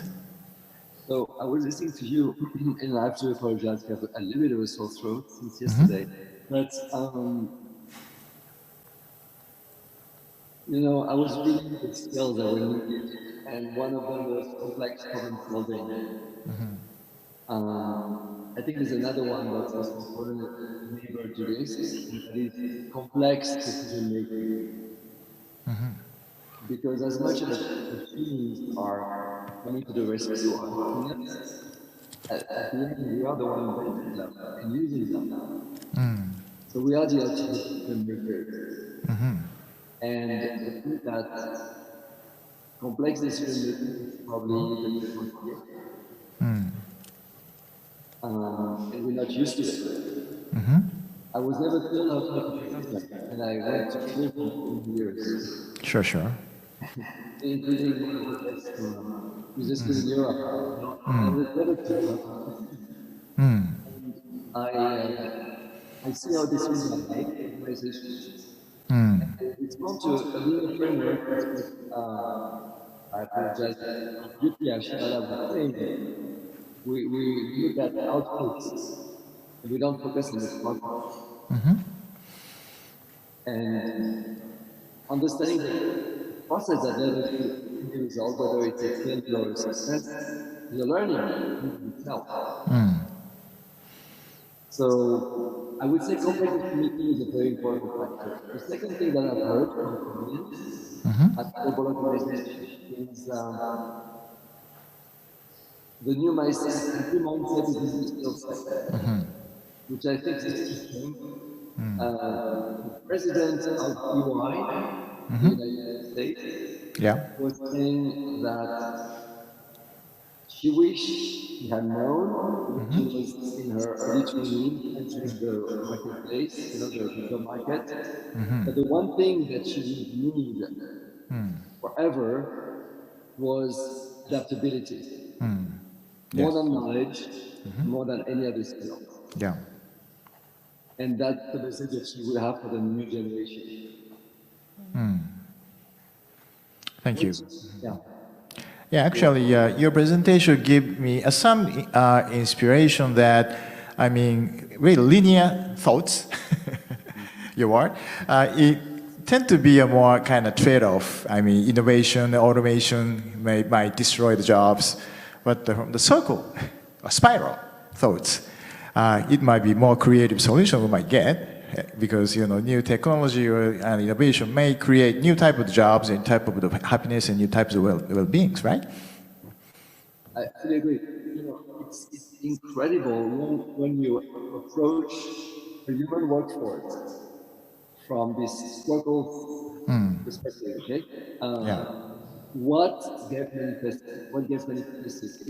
I get amazed, and I build my faith in the future of humanity, because there's so much potential that can be unleashed and released beyond any division that you can imagine in any organization. There's a way through a complex situation. It's quite remarkable. Sure. Thank you. Yuka-san, please. Same question. Yes, that same question. Technology and innovation and human being. Yes, my answer is a big yes.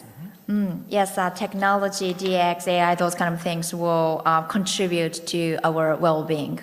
That's because I think by having the technology, human being can only focus on what we can do. Yeah, at this moment. And then also, this also allow us to use our energy and time on what we really want to do. So that's why basically I think technology will contribute to us. However, for those who are now doing those jobs, that will be replaced by digitals or technology. Yes. Or those who have the great passion and happiness with doing those kind of jobs. Those people will not be happy. So therefore, as also Francois said, adaptability will be very necessary. Although their work will be replaceable, however, people who can take it as a chance, not a fear. Sure. Take a chance and then do change the focus or do new things or reskilling, those kind of things. So I really think adaptability is really the key. So as you see in my data, happier person has a higher adaptability. And also this reminds me of one model. There is a model called HERO, HERO model, HERO. So this is meaning the hope. People who have hope, H. People who have efficacy, E. People who have resilience, and also people who have optimism. So people who have this HERO, aspect, those people would tend to have the better life and then happier life. So they're that model. So if a people is like a hero type of person, I think even in something happens with the jobs, with the employment, the happiness will be there. Sure. Actually, it seems to me that it's a matter of the human wisdom, whether those technology can be limit the human being's capability, or it might enlarge our frontiers. Okay, thank you very much. Okay, next questions. A little bit practical questions related to the audience. Question is that each company, now the company has to invest into the human resource. Everybody agrees with that. But on the other hand, the investment is a sort of cost. And so those investment gonna be, built into each people, each employees. And they might change job. Right, so that's a sort of a dilemma that year because we have the constitutional right to change the job. So how do you manage that dilemma? I mean, one way we can think anyway, this is a sort of the human resource. The value of the human asset is a public commons. So it's investment into the people is good for the company, but also it's good for the society as a whole. So why don't you hesitate to invest? The other view is, if people leave this company, those, our investment are going to be stolen by other companies. So why don't we limit the investment to the company unique skills, not, universal skills? It seems to me that many Japanese company has been thinking the second way. Oh. Because they very much stress up on the OJT rather than sending those people the MBAs or that kind of things. So how do you manage this dilemma, or how do you think about this thought? Maybe this should start from the Yuka-san. Yeah, thank you very much. Very interesting question. And then what I say firstly is it's totally up to the leaders of the company, how the leader wants to do with his or her corporations, what kind of visions, what kind of purpose the leader has, and then reflect into his or her organization. So if this leader think about the second way, so investment is a cost, and then people may leave. So that investment is in vain, so we do not have to do that. That's a narrow-minded guy. And the action comes from fear, basically. So fear-based action will not make something happen. So I really like to say the leaders, the action, thinking comes from, I think, hope, not the fear, but hope. So negatively based thinking will be realized in many ways in organization. So I would like to say, first thing is how the being of leader will be like. But the second, of course, there's always a dilemma. There are so many cases I experienced. Invest in some, good quality, top talent. But the next day, he or she say, I move, I go. Of course, it's a pity, but at the same time, I always talk this to my leaders and then, previous leaders that it is it is our responsibility whether we can really keep and retain them in the organization by providing the chances, opportunities, and then the person feel the more higher engagement or not. So that is our responsibility as a management. So there is always many ways that we can make the employees feel high engagement. Sure.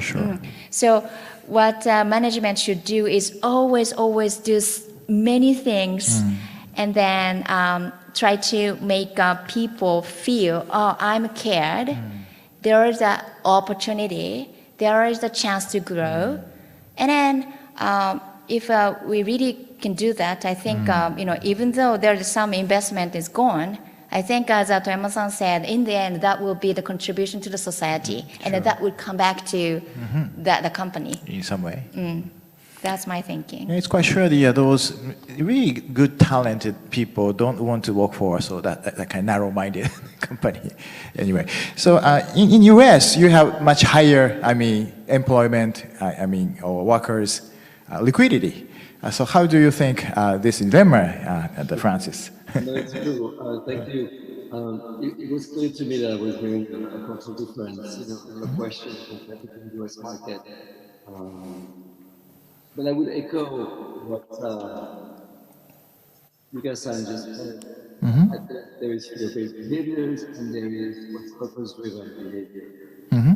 And you need to see the high weight where the competition is so high, and Vesselina was saying, there's a real shortage, of course. So the competition is going to be fierce. So you need to raise your standard. You can't you can't minimize investment. It's not a cost, it's an investment. It's investment in your culture, it's an investment into your business model. Yeah. And the whole move towards stakeholder capitalism require to have a sense of purpose, and that sense of purpose requires to have a work to support it and adapt within it and constantly reinvent. So the same way as you pay your employees, you have to train your employees. And so that's non-negotiable in the United States at least. Sure. Yeah. Okay, thank you. Good. Okay, so Vesselina, may I have there's a question about the poverty in the world, and now as you said, now some proportion of the job might be disappear. It might cause the potential inequality problems and poverty problems, and there are many, emerging countries and developing countries. There are many poor people still. So maybe this is another big agenda for the World Economic Forum. So how do you have any comments or opinions about those poverty things under this kind of new innovation era? Essentially, we are at risk of seeing this polarization between economies on the macro level, but also within different kinds of jobs and then professions, and then trickling down to income levels. The most resilient way to step forward on this is to think about the investing in the sectors that will create economic growth and job growth at the same time. And making sure that the jobs created are good jobs with decent standards and decent wages. Sure. And we know that's what lifts people out of poverty. We know that's the path to prosperity. And that there is an evaluation that needs to be made around making sure that can happen. And then if you think of those workers who are, and those in the population who might not be workers right now, who are out of work, who might be missing the skills to capture those opportunities, we need to find new ways to reach them and not just give up on them. I think we are very often in danger of assuming they're the high-skilled and the low-skilled, and the low-skilled often fall out of the system. We need to refresh our hope that everybody can grow and develop beyond the kind of initial investment we make, no matter what their early journey has been, that we can actually have everybody be able to contribute productively to our economies and societies. And we need to actually have a fundamental belief this can happen and invest in it. Okay, so who should be back to the investment onto the human capital, right? And so who should be the main investor for those, average or poor people, human capital development? Company or government or international organizations? How do you think? There are different sorts of strategies that governments and businesses can take. In a business, that might pragmatically look like in your HR department, when you receive curriculum vitae of people who have taken non-standard paths, who maybe weren't the highest achievers in their class to date, but still have core skills and potential, and they have maybe completed new skilling, consider those individuals for roles. Give them high quality, decent jobs, give them a progression path. So we need to step out of judging on the basis of whatever was achieved early in life and start to actually thinking with our whole population. So that's a very clear business strategy to take. Another aspect of this is thinking about your workers who are maybe the lower end of your workplace. We tend to invest in the higher end of the workplace. We tend to invest in what we call high potentials. But you should be investing in everybody. And if you don't carry everyone on board in your company, you're actually missing out a whole part of the potential value creation of your company. The other aspect from government is very clearly having the social safety nets to actually look after those who have fallen between the cracks, who maybe experienced hardship, and also having those reskilling and upskilling system working for the adult population.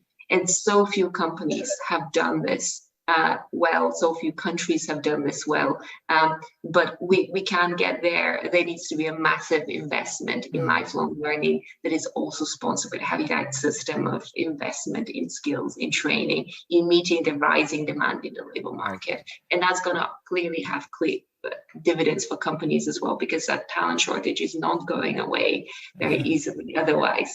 Sure.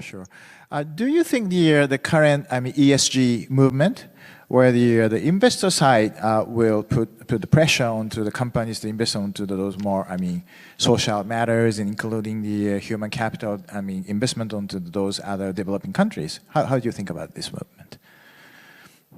We're already seeing that parts of this are putting more emphasis on training. Of course, amongst the ESG metrics that have been released, and some of them harmonized in collaboration with the World Economic Forum, we've been able to see training and investment in reskilling as a key ESG metric.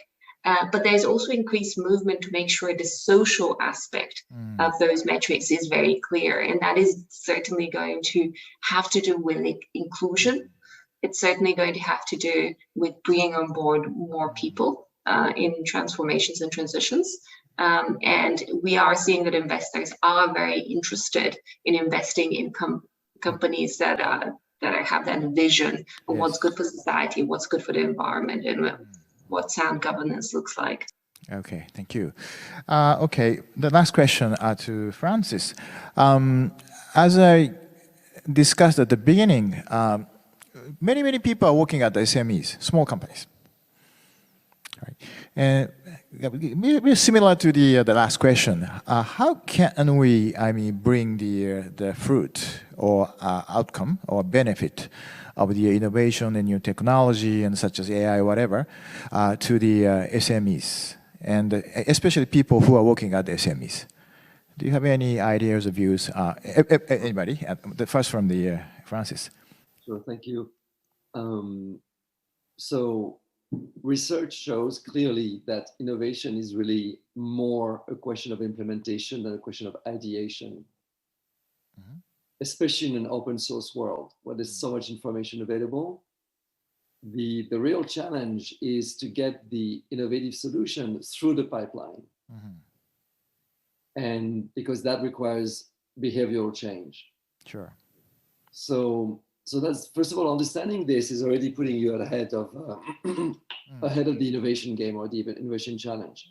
The second thing that we recommend our clients to do is to make sure that everybody understands that they can contribute to the process of innovation.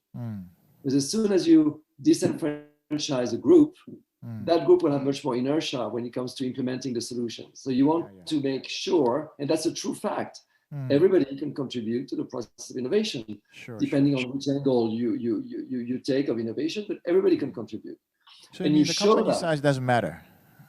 Sorry? No. You mean the company size doesn't matter in that sense, right? No. Listen, I started my career in a small business, and I can tell you, the front desk person, there was a front desk person at the time, picking up the phone and dispatching the calls to different employees. Yes. She observed so many things. She had so much information. So I would spend time with her. I would go in for a coffee and say, okay, let's spend some time, because she saw things I would never see. So she had information, and she had something to contribute that I was not aware of. Okay, and nobody was really spending much time with her, and she felt valued, etc., etc. Okay, so everybody can contribute, and everybody should contribute. That's the other part, because there is no innovation without diversity. Yeah.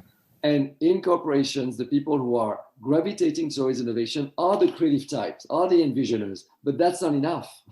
You don't want dreamers only. You need to get things to happen. You need to calibrate innovation. You need to make sure that innovation fits, the compliance, the budget, the timeline, the resources, and so on and so forth. So, innovation is a big word that has lots of facets.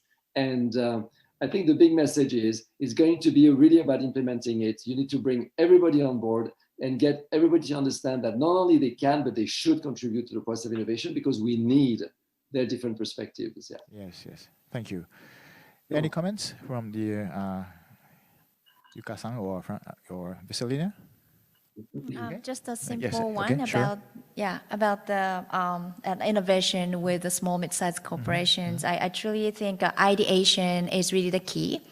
And then I'm always thinking about how we can expand the opportunity on the part of employees who can bring ideas, who can come up with ideas. And then that is maybe one thing is that the company can provide an opportunity for each single employees to meet with totally different people and then to work from a little bit different places. So change the ordinary way. And that will actually gives the good stimulus to our brain. So that is also research understand. So therefore, what company can do is give them the freedom. So that's my answer. Okay, good, wonderful. Any comments, Vesselina? It's already very well covered by Francis. Okay. It's a fantastic set of answers already. Good. Okay, so it seems to me that time is running up. Many great discussions, and I got really wonderful inspiration from your comments. I am a sort of a turnaround specialist of the company, and always the typical dilemma we face is that people, is that whether there's a liability or cost or asset or source of the value. And in the long run, or especially at this time of the innovation and knowledge-intensive era, it's becoming more on the side of the asset and the value generators.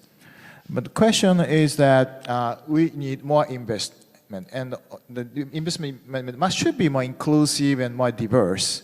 So that's the real challenge we are facing. And not just company, but as a whole society and all over the world. So that is really the challenge. And human creates the technology, but the technology now challenges us, our human wisdom. So this human capital things will be even more and more important, and we are now tested. Our knowledge, our true knowledge or wisdom is now tested now. So thank you very much, great panels. I really appreciate that. Thank you very much. Thank you very much too. So now give this microphone back to MC. Thank you, Mr. Toyama and the speakers, for an excellent session. I think we have a lot of new things to think about when it comes to human capital and workforce development. We would now like to announce a 10-minute break in the proceedings.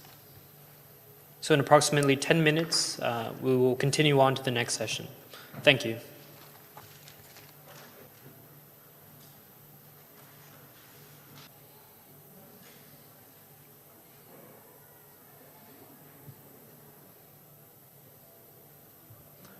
Welcome back, everyone. I hope you enjoyed the short break and are energized and ready for the next session. This session will be on the topic of smart transformation, co-creating the future through innovation for sustainable value-added creation. The presentations and discussions in this session concern the role of digital technology and how it can best be leveraged to add value to the economy and society and support continued innovation and productivity growth. I would like to introduce our moderators and the speakers for this session. Unfortunately, Dr. Yutaka Matsuo is unable to join us today, and in his stead, the moderator for this session will be Dr. Rikuri Yamato. He is a medical doctor from the professional staff at Matzo Lab in the University of Tokyo. Thank you, Dr. Yamato, for joining us today. Our first speaker in this session is Dr. Katsuya Ueno Yama. A representative director of Paksha Technology, he obtained a BA, MA, and PhD from the University of Tokyo, Japan, specializing in machine learning and technology management for innovation. He founded Paksha Technology in 2012 with a focus on algorithm-based solutions for enterprises, including image and voice recognition, natural language processing, and predictive modeling. Now Paksha has grown to a listed company on the Tokyo Stock Exchange, supporting industry leaders in Japan. Prior to this venture, Dr. Ueno Yama worked for the Boston Consulting Group and as an assistant professor at the University of Tokyo. In 2020, he was selected by the World Economic Forum as one of its young global leaders. Our last speaker for this session is Minister Audrey Tang. She's a civic hacker and digital minister for the Republic of China, known for revitalizing the computer languages Perl and Haskell, as well as building the online spreadsheet system EtherCalc in collaboration with Dan Bricklin. In the public sector, Minister Tang served on the National Development Council's Open Data Committee and in the K-12 Curriculum Committee and led the first e-rulemaking project in the ROC. In the private sector, she has worked as a consultant with Apple on computational linguistics and Oxford University Press on crowd lexicography, and with social text on social interaction design. In the third sector, Minister Tang contributed to the ROC's GovZero, a vibrant community focusing on creating tools for civil society with a call to fork the government. Before the start of this session, I'd like to announce again that anyone viewing can pose questions to Dr. Yamato and Dr. Ueno Yama on Zoom webinar. If time permits, some of these questions may be addressed by the moderator. I would like to welcome all the speakers and the moderator to join us on stage or to connect with us virtually and kick off the session. Dr. Yamato, please go ahead. Thank you very much. My name is Rikuri Yamato, staff at Matzo Laboratory, the University of Tokyo. As MC said, today Dr. Matsuo has gotten sick, so I will be able to give him a speech in his place. I apologize to all those who are looking forward to his speech.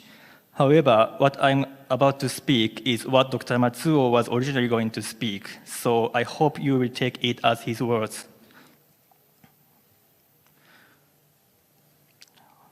Okay, in my talk today, I would like to briefly describe the current state of AI, our efforts to bring about innovation, and what we need to do in the future. As many of you know, artificial intelligence, especially the technology called deep learning, has been making rapid progress.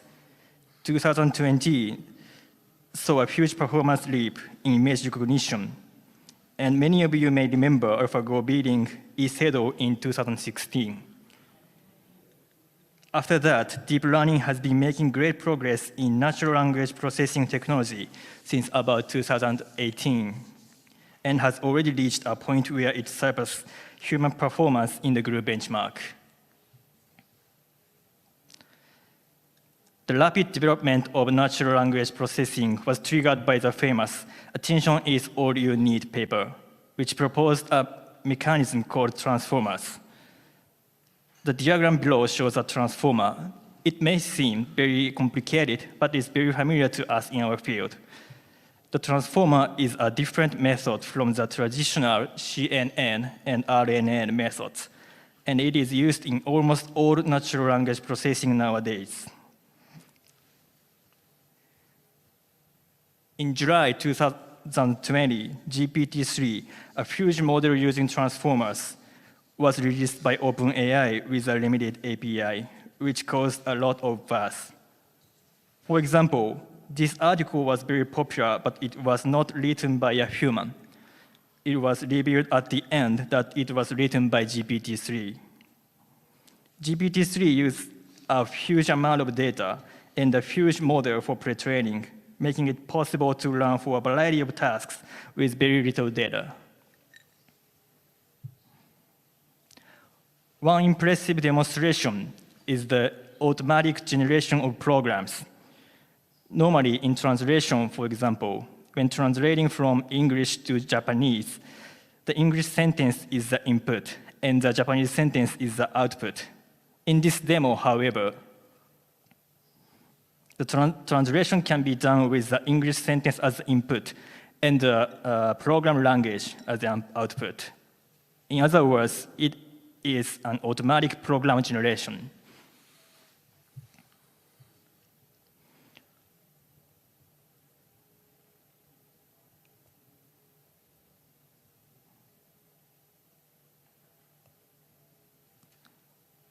GPT-3 was created by OpenAI, but then it was announced that Microsoft would be the exclusive licensee.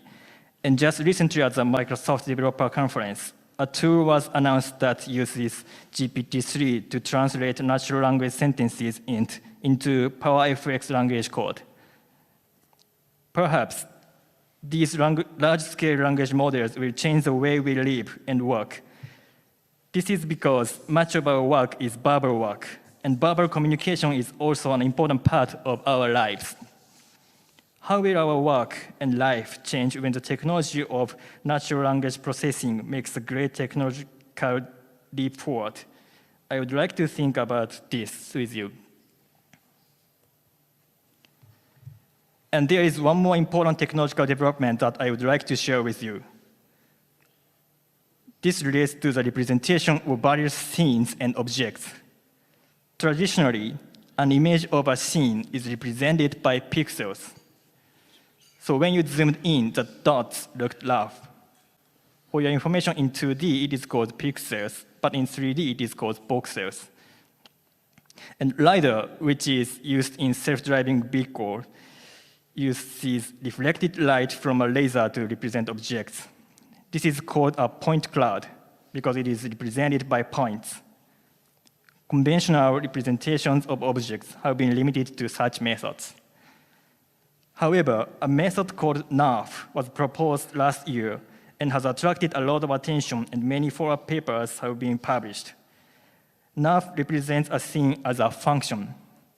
What does it mean to represent a scene as a function?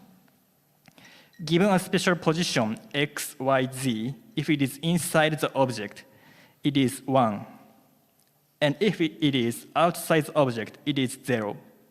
So if you put x, y, z, you can represent the object by returning 1 or 0. This is what it means to represent something by a function.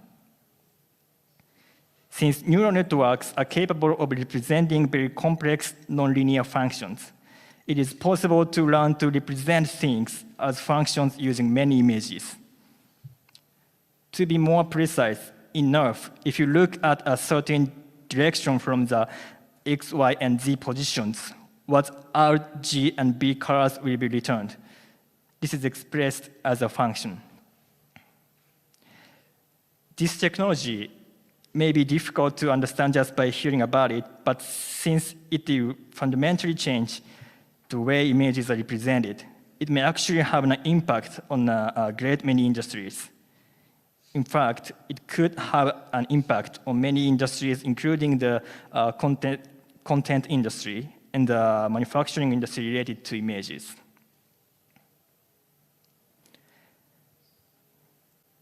These are just two examples of the latest AI technologies, but the field of artificial intelligence is one where these things are happening at an ever-evolving pace.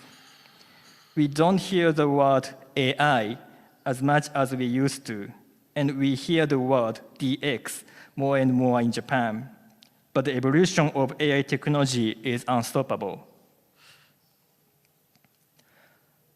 Now next, I would like to introduce some of our efforts. In our laboratory, which is called Matzo Laboratory, we not only do basic research on artificial intelligence, but also conduct large-scale education, applied research with companies, and foster startups. The goal is to create an innovation ecosystem in Japan, similar to Silicon Valley and Shenzhen.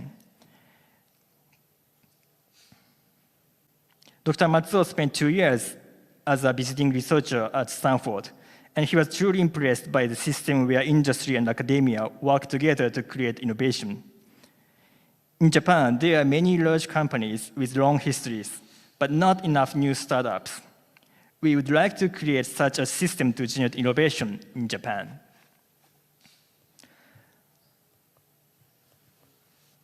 The first thing we did to achieve this was education. Since it seems certain that deep learning technology would rapidly advance and have a huge impact on society, we created a deep learning course at the University of Tokyo as early as 2015. Together with the data science course, more than 6,000 students and professionals have already taken this course. Students who learn new technologies quickly begin to choose to start their own startups rather than join large corporations. Many startups have emerged from Matzo Laboratory. One of the big success stories is Berkshire Technology, founded by Dr. Uenoyama, who will talk next. Dr. Uenoyama received his PhD from Matzo Labo, and Berkshire went public in 2017 and has been growing steadily. Another example is the news app Gunosy, whose founder was also from Matzo Labo, which went public in 2015. Following the example of their seniors, many juniors have started their own startups and were working hard every day to improve their technology and grow their businesses. Each of them has different technologies and business fields, but all of them were growing rapidly. In addition, many new startups are being born from the University of Tokyo. The University of Tokyo had a new president in April, and the new president, Professor Fujii, has announced that the University of Tokyo will focus on fostering such startups.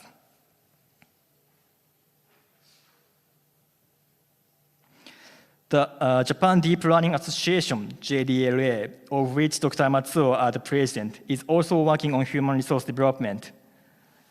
JDLA have created a certification system to guide the study of deep learning. And the number of people taking this certification is rapidly increasing. More than 50,000 people have already taken this exam.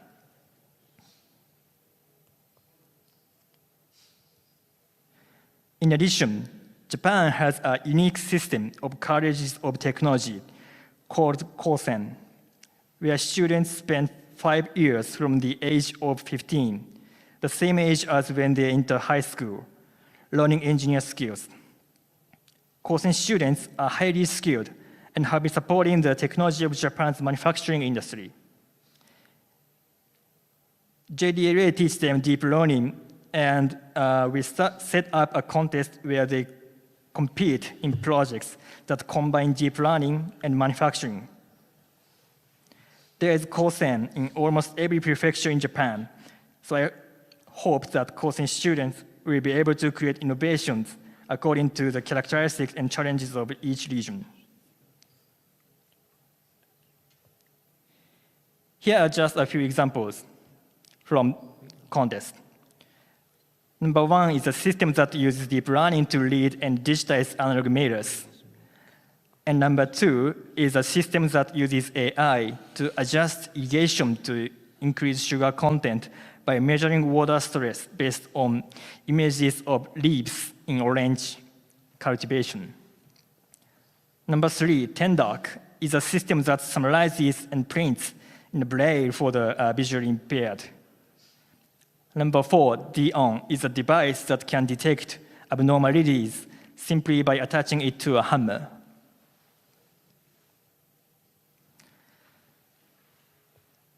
As you can see, there are many ways to solve problems using AI or digital technology in various parts of our society. It is no fun to just be pessimistic about the declining birth rate and aging population.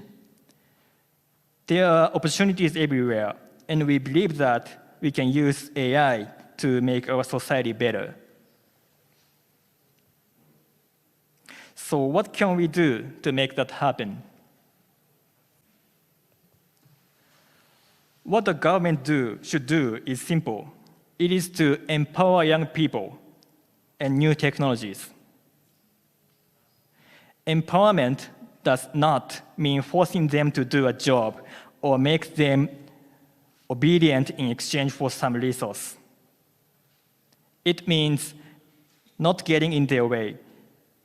Expect young people and new technologies and create an environment that allows them to grow naturally and don't do anything strange, anything wrong.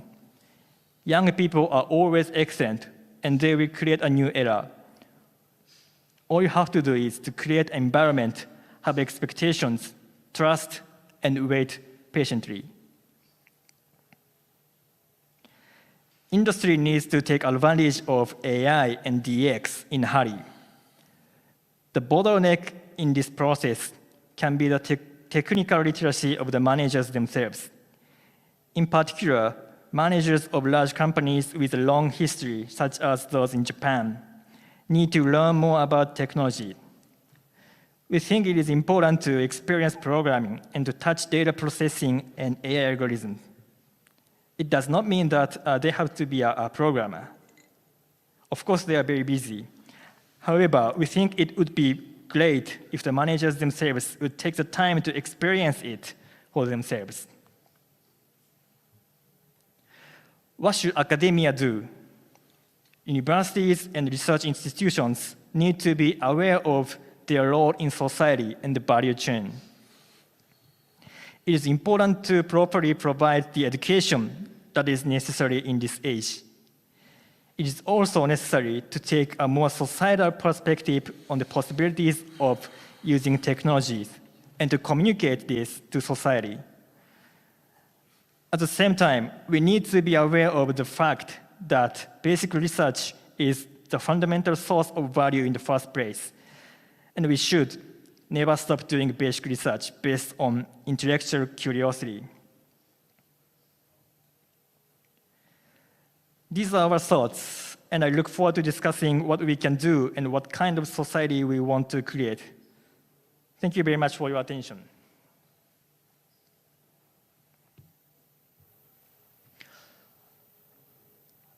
Okay, so next, I would like to turn it over to Mr. Uenoyama, CEO of Berkshire Technologies. Mr. Uenoyama, please go ahead. Okay. Hello, everybody. It's a pleasure to speaking to you today. Okay, please open that. Yeah. My name is Katsuya Yama, and I'm CEO of Berkshire Technology. We offer algorithmic solutions that allow enterprises to renew relationships with their customers. The internet, software, and machine learning technology are changing the world, but there still remains a large gap, where digital technology has not been leveraged enough to provide values to societies. Today, I would like to introduce the world of algorithms and how they empower humanity. First, I will introduce Berkshire Technology and show you an analysis of the population and working shortage landscape by industries in Japan. Then I will show you 2 case studies involving crime detection for fraud and AI conversations for customer support and their implications. So I would like to start by introducing Berkshire. At our core, we develop business as an algorithm factory that creates algorithms to make devices intelligent. We offer multiple functional specific algorithm modules, which include machine learning algorithms like image or sound recognition and natural language processing for enterprise operation and software. We mainly deal with 3 areas: mobile computing, imaging devices, and embedded AI. We started in 2012, have over 250 employees, and we are based in Tokyo, Japan. We supply algorithms to more than 1,000 companies in Japan. Here are some of our clients. Our clients come from a range of industries, from telecommunication, finance, to automobile manufacturing. They include many blue chip companies such as Toyota, Docomo, and the Tokyo Marine Insurance Group, to name a few. At Berkshire, we do business in Japan, so I would like to show you the market landscape and why developing algorithm is crucial in this market.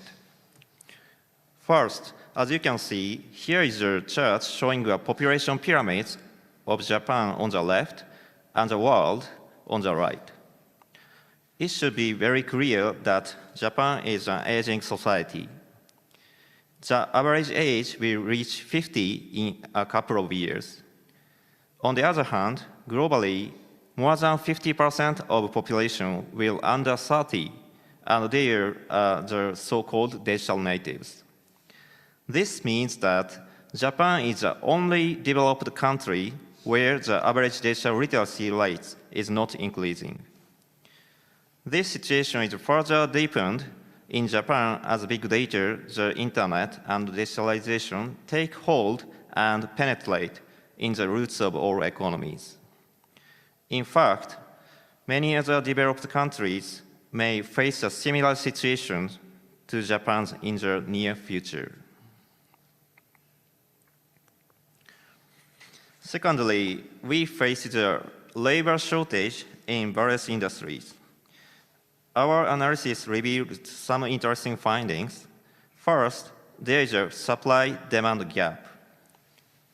Especially face-to-face jobs, such as retail, hospitality, and restaurant, require workers, but the supply of available workforce is declining. All of these jobs are also characterized by omotenashi, or great customer service, which is an important trail of Japanese culture. Due to omotenashi, it is one of the most difficult types of jobs to replace with algorithms. Next, due to Japan's aging society, there is an enormous need for nursing care services and social welfare professionals. This is one of the biggest targets where algorithms can empower human productivity. Lastly, there is a gap between the job people want and available jobs. For instance, many people are seeking creative jobs in art, design, and photography. However, the number of jobs available don't meet the demand. Another area, new creatives such as YouTubers, where is the same situation exists. This fact implies and questions, what is a person's well-being in the post-information era? Thus, we believe the development of algorithms and their implementation into human operation will ease the shortage of the human labor force. In addition, we believe that the development of algorithms can and will empower not only the human workforce, but also humanity itself. This is why we are developing algorithms in various industries in order to boost productivity in Japan.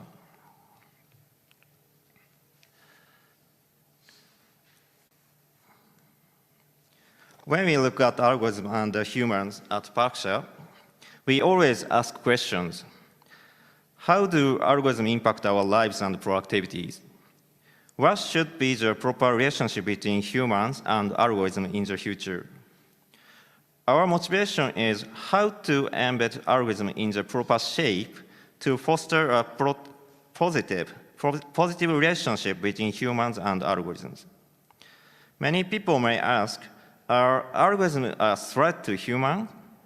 Will algorithms just replace the human workforce?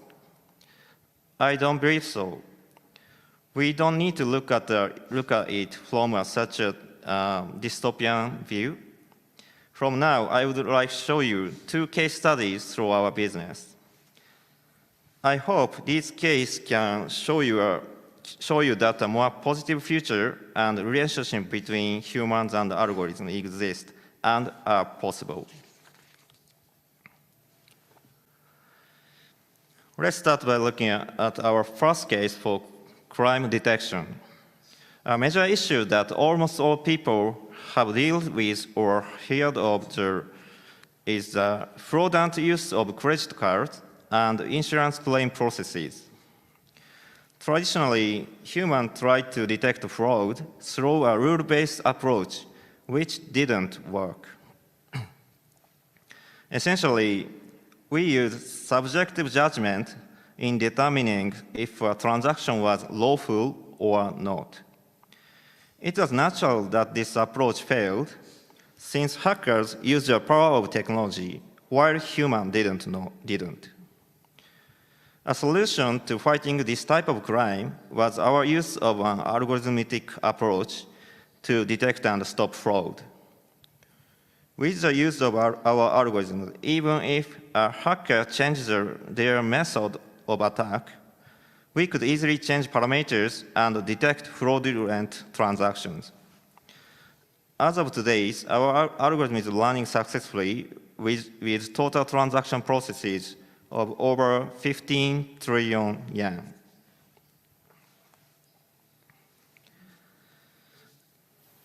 I believe the implication in this first case is that algorithms are superior to humans in specific fields and offer a higher degree of productivity. Both humans and algorithms recognize some patterns from input data from sight or sound, for instance, but both have pro and con. Here are some differences in perception between humans and algorithms. Humans have two eyes with a limited scope, but algorithms can easily focus on multiple points simultaneously and have a wider scope. Another important difference is the operational time frame. This time frame for humans are seconds and minutes, so humans can easily catch a ball at the age of 5. But algorithms exist much longer and shorter time frames that humans can never do. What is the implication of these differences? I think humans and algorithms live in different time frames with different visibility, which results in a much different type of scope. Algorithms focus on all points and serve very broad areas. That is the reason why our fraud algorithm is working well, and that's successful. At the same time, I believe this also provides a huge potential for collaboration between humans and algorithms. If humans collaborate with algorithms in a proper way, we will also be able to handle large social issues, such as environmental problems, that we can't handle today. This seems just a possibility, but we believe this is the future of algorithms, and it means a great chance for collaboration. Next, let's move into our second case with Berkshire Conversational AI for customer support. These days, human-like algorithms have been spreading. They recognize images and sound and have conversations with humans. Especially in customer support field, automation bots work every day and contribute to increasing productivity. Japan is very well known for its world-class customer services based on omotenashi, and this is continuing through the use of algorithms in customer support. So how is it happening here? At first, we thought algorithms would just automate and subtitle for human operations, but the reality is different. Algorithms have proven to empower human productivity and empower the human operations. Especially through the use of voice bots, algorithms can prehear the needs and complaints of a customer to provide valuable and time-saving answers before a human operator begins to speak. This brings a new type of collaboration between algorithms and humans. Algorithms empower humans' omotenashi power, and customer support has changed to omotenashi as a service. We call this architecture digital centauros, where humans have been empowered by algorithms. As voice bots become more widespread, this area of the development will only increase further. Our second finding in this case is that algorithms can make smoother human communication. As algorithms not only recognize human emotion, but also quantify their emotion. A human operator can easily identify emotions of a caller prior to talking a call and giving live support. This is a great breakthrough, as we have found that pre-hearing emotions reduces anger, leading to a more positive user experience. As a result, positive emotion will increase, while negative emotions will decrease. We believe this will have huge potential for algorithms in the future. As you know, it's difficult to communicate our full intentions and emotions in non-face-to-face communication environments, such as texting via Twitter. But if we design the right algorithm between humans properly, algorithms can empower humanity and increase meanings while capturing our emotions. We are very excited about these avenues in the future of algorithms. Algorithms don't manipulate humanity, but empower it. I hope these two case studies have shown you the power of algorithms and human working together. We believe the future is bright, and we can build a proper relationship between algorithms and humans. And that is the future of productivity. Algorithms are not against humans. Algorithms are collaborator, a motivator, and a partner. Thank you for your time today. Okay, Dr. Uenoyama, thank you for a great speech. So next is a video speech by Digital Minister Audrey Tang in Republic of China.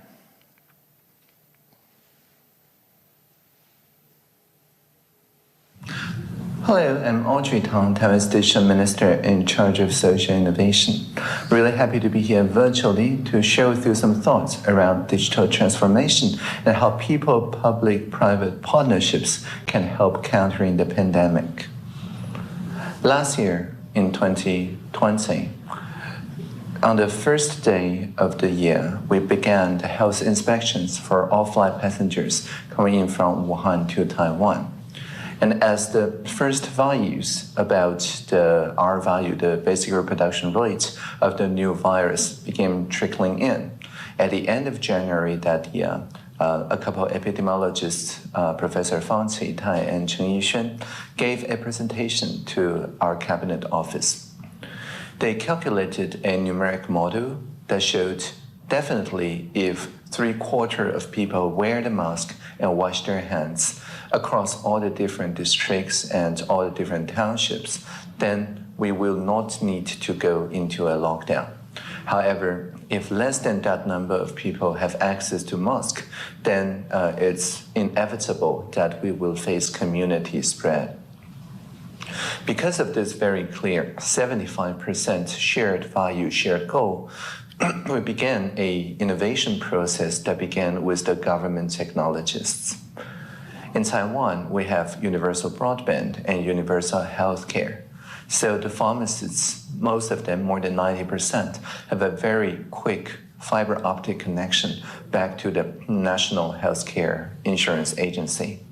And because of this, we immediately thought that we can ration out the mask produced this way on the pharmacies based on what the community have already trusted.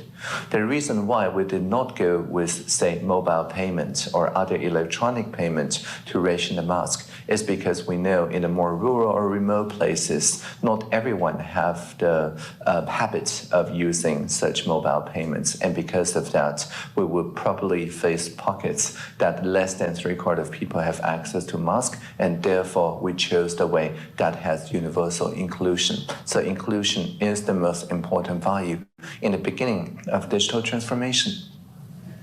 Just as we are rolling out the GovTech project, people in the civil society, the social sector people, such as Howard Wu and Finzhen Qiang here, they also wrote their own maps. In the Tainan city, they have visualized all the different stores, whether some of them still have masks, whether some of them run out of masks. They use a crowdsourced platform to ask people to contribute so that people do not have to queue in vain. And because in Taiwan, the civic tech community is very well connected to the cabinet office, so I immediately took their idea and asked the premier, saying that we need to support the people, trust them with open data. And when open data is updated in real time, we call it an open ABI. So on the beginning of February, they got the access to all the 6,000 pharmacies, and every 30 seconds, it's updated on their map, which pharmacies still have some masks available and which have just run out of masks, and down to the individual pieces of masks sold. But at the same time, the pharmacists are also doing their own social innovation. Many pharmacists handed out those numbered cards saying instead of swiping the IC card for national health care during the queue, they would ask people who queue in the morning to just deposit the IC card in the pharmacy in exchange of a small number. And then with that numbered card, they can go back in the evening when the queue is no longer there, and they can redeem the mask ration as well as their IC card. Now, individually, this social innovation by the pharmacists could reduce queuing very effectively. Individually, the mask map can avoid needless queuing to the pharmacies that have run out of masks. But these two together, created a lot of explosive externalities, much like Mentos and Coca-Cola, so much so that a nearby pharmacy near my residence put a very large banner in the front window saying, "Don't trust the app!" exclamation mark. And why is that? Because if a pharmacy hand out the numbers, then on the mask map, it's as if they have not sold anything because it only counts the national IC card swipes. And so during the lunch break, they would sell everything on the map, it looks like, and people would call and complain that why are they not selling all the masks in the morning? Why do they tell the people who show up with the mask map at hand that they have run out of masks when they show so clearly that on the map app that they have still some mask left. And so to resolve this situation, we cannot take one side over the other.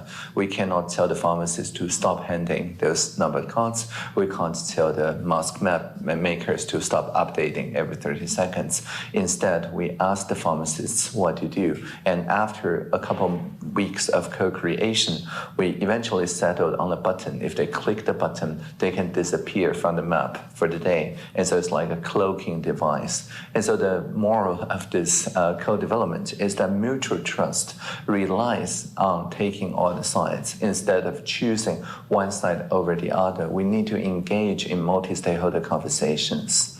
Actually, we had such a conversation back in 2017 with the tax filing experience.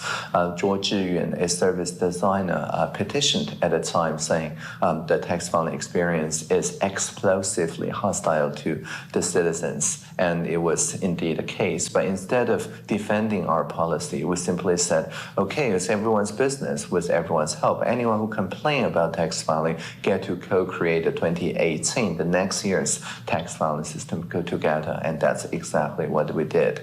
And when we did so, we did a API-first procurement, meaning that the system became like Lego blocks. So when it comes, for example, for people who don't have time to go to the pharmacy to queue, and they want to instead pre-order on an app, In March, it took us only a couple of days to change the tax filing platform, so it became a mask pre-ordering platform. So across different ministries, they can nevertheless share the same infrastructure for cybersecurity reasons and also for privacy reasons. All these are already very well understood, familiar tax filing experience for people, so people don't have to learn another new way of interaction during the pandemic. Again, this made people feel safe and also made development much easier. So API first procurement is also very important.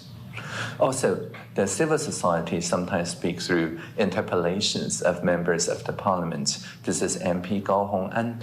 She was VP of Data Analytics at Foxconn before joining the parliament, so she knows something about data. And back in March, she interpellated Minister Chen Shizhong of Health and Welfare, saying that according to the OpenStreetMap community, even though it looks like that the population centers align almost perfectly with the mass distribution, it's actually a data bias. And why is it bias? Because not everyone owns a helicopter. So what looks close on the map may not actually be close for the more rural places of people who have to rely on public transportation and so on. So she suggested that we need to correct this Taipei city-based bias. And Minister Chen, instead of defending the policy, again said, oh, legislator, teach us. And so we work with the OpenStreetMap community, and the very next day, we changed the distribution method and introduced the pre-ordering. So again, this is co-creation across all the different sectors in the society, including entrepreneurs. You're looking at Yolvent, a vending machine expert company,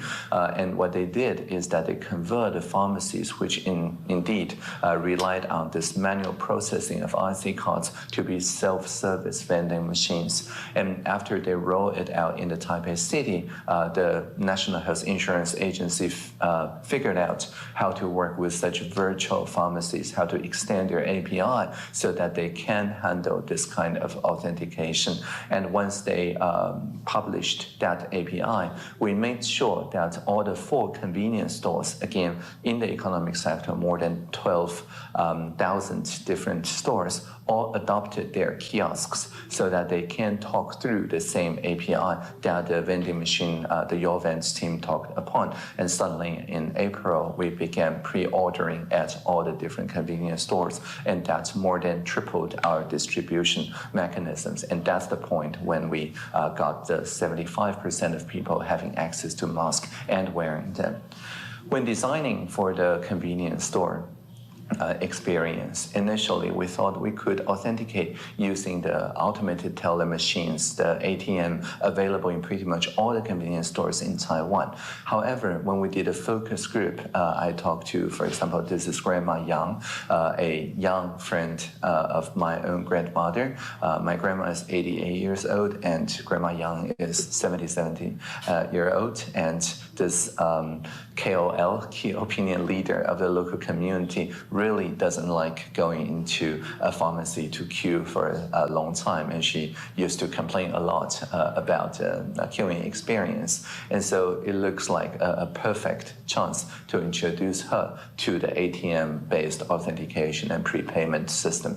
But she told me in no uncertain terms that if we use the ATM, then she will actually be very afraid, because she'll be afraid that a password will be copied by the people queuing after her, that she'll be afraid that after a misclick of a ATM button, maybe she'll accidentally transfer her saving to the Center of Disease Control accounts, or many other failure modes. And so she said, unless you can use exactly the same flow of experience as the pharmacies, she will not consider convenience store, even though it's much closer to her community. So we redesigned the entire flow so that she can actually count the coins and pay through the coins on the convenience store with the staff there, and use their national health card without requiring any use of an ATM card or mobile payments. And she was very happy, and she helped convince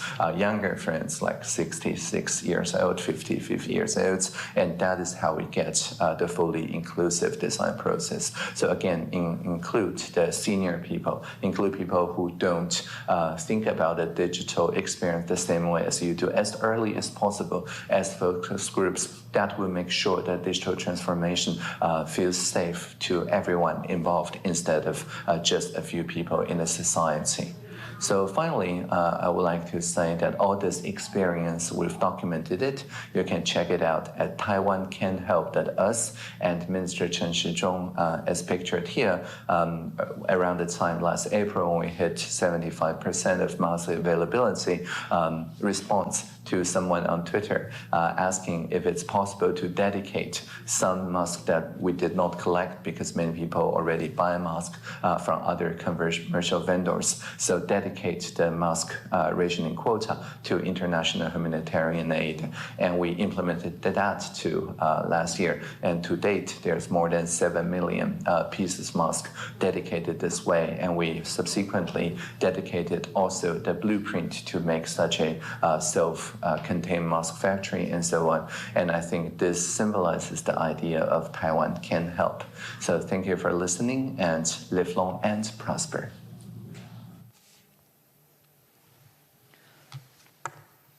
Thank you very much. It was a very meaningful speech. I'd like to mention it in the next discussion session. Okay, so now we'd like to move on the discussion part with Dr. Uenoyama. ここからは日本語で失礼させていただければと思います。上山さん、よろしくお願いいたします。よろしくお願いします。では、いくつかディスカッションできればと思っておりますのと、観覧の方から質問もいただいているので、そこも織り交ぜながら議論ができればと思います。よろしくお願いいたします。まず最初に先ほどオードリー・タンさんのビデオがございまして、非常にエンジニアの方であったり、薬局、コンビニ、それから年配の方であったり、必要な方々の巻き込みが非常に上手な素晴らしい取り組みかなというふうに思いましたが、上野さん、あれご覧になってご感想いかがでしょうか。そうですね。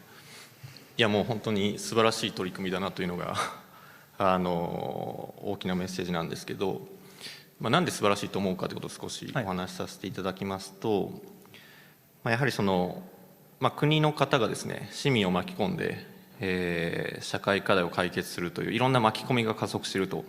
でそこに情報技術をフル活用しているわけですけれども、それをですね、技術が使える人だけでなく使えない人も含めて巻き込まれていくということでですね、でかつその取り組みがですね、こうやって国をまたいでいろんな人にベストプラクティスとして伝わっていってるという素晴らしい取り組みだなと思ってますね。はい、非常に巻き込みの仕組み作りが非常に上手だなというふうに。そうですね。やはり今日のテーマの一つのデジタライゼーションみたいな話もですね、情報革命っていうのが何なのかっていろんな解釈があると思うんですけど、一つはコミュニケーション革命だと思うんですよね。はい、デジタル情報技術を使った。で、私個人的に思ってるだけではあるんですけど、世の中の問題のほとんどはコミュニケーションの不具合でしかないっていう考え方を持ってまして、例えば今も日本今ですね、緊急事態宣言出てますけれども、今国の方々であるとかワクチンを集めてる方、オペレーション回してる方、多分ですね、みんなめちゃくちゃ頑張ってるんだと思うんですよね。はい、でじゃあただそのいろんな頑張りであるとか悩ましさみたいなのが市民の方に全部伝わってるかっていうと、なかなかその人の認知限界っていうのがありますので伝わらないってことが起こるわけですよね。なんですけどオードリー・タンさんがやられてることっていうのは、国と市民っていうのは離れてしまいがちなんだけれども、そこをですね、情報技術を使ってつないでいくということで、市民の知恵を集めてですね、それを政策に反映していくと、ここのコミュニケーションを情報技術を使ってですね、発明していってるっていう意味で非常に学びが深いなと思いながら聞いておりました。コロナの最近の状況なんか見てますと、政府がやられている取り組みに対してどうしても市民っていうのは受け手側の意識を持ってしまいがちなんですけれども、先ほどの取り組みで、薬局さんの話なんかありましたが、まさに主体者側に巻き込んでしまうっていうのはなんか非常に素晴らしくて、成功の一つの大きな要因なんじゃないかなというふうに思いましたね。そうですね。はい。ありがとうございます。日本でもデジタル庁の創設なんかといった取り組みが始まってきているかなと思っておりますが、そのあたりどのようにお考えかお聞かせいただいてもよろしいでしょうか。そうですね、私民間の立場でやってるのであれですけれども、今日海外の方多いということなので、日本でもですねデジタル庁というものが設立され、いくつか日本としては革新的なことが起こっているんですけれども、一つはですね民間からの人材登用というのをすごい加速しています。でエンジニアであるとかデザイナーの方であるとか、実際ですね20代の方が登用されたりし始めているという意味で非常に画期的な取り組みなんじゃないかなというのが一つですし、あと私も平井大臣とのミーティングで出させていただくことありますけれども、非常に本気の取り組みで、かつキーワードとして出てきているのがユーザーエクスペリエンスみたいな話と、あとアルゴリズムとか AI みたいなキーワードが出てるんですけども、そのユーザーエクスペリエンスってところで申し上げると、デジタルを感じさせないデジタルっていうコンセプトを一つ掲げておられまして、これ先ほどからあるインクルーシビティと、インクルーシブであると、包摂性というですねっていうところ、まさにデジタルっていうものがエンジニアとか一部の知識層のツールではなくて、本当にデジタルがですねユーザーエクスペリエンスに溶け込んだ世界っていうのは、デジタルってことを人間は感じる必要がないよね、っていうレベルのデジタル化を見据えていこうというようなコンセプトでやられているので、非常に期待していたりします。そういう意味では民間の巻き込みであったり、先ほどのビデオにもありましたが、ご高齢の方にも不便を感じさせない巻き込んでいくといったところについては、結構デジタル庁の取り組みも先ほどの台湾の取り組みと結構似たような思想といいますかで取り組まれているような印象を受けましたが。そうですね、日本の政策、私も政策系の会議体いろいろと参加させていただきますけど、近しい話で申し上げると、今ガバナンスイノベーションというですね、いわゆる民間の動きが、民間というか情報技術革新が早いので、今までのように法律を作ってそれを文書として法制化してガバナンスするっていうサイクルだと間に合わないよねと、なのでそれを情報技術を使ったり、あるいは民間官庁をもっと対話的にですね、共同規制というキーワードをコラボレーティブレギュレーションっていうんですかね、っていうようなコンセプトでもっとアジャイルに政府のガバナンスを効かしていくことによって進化していこうと、政府側のそのやり方自体を変えていこうという議論がですね、経産省側からそれ出ていたりするので、なのでやっぱり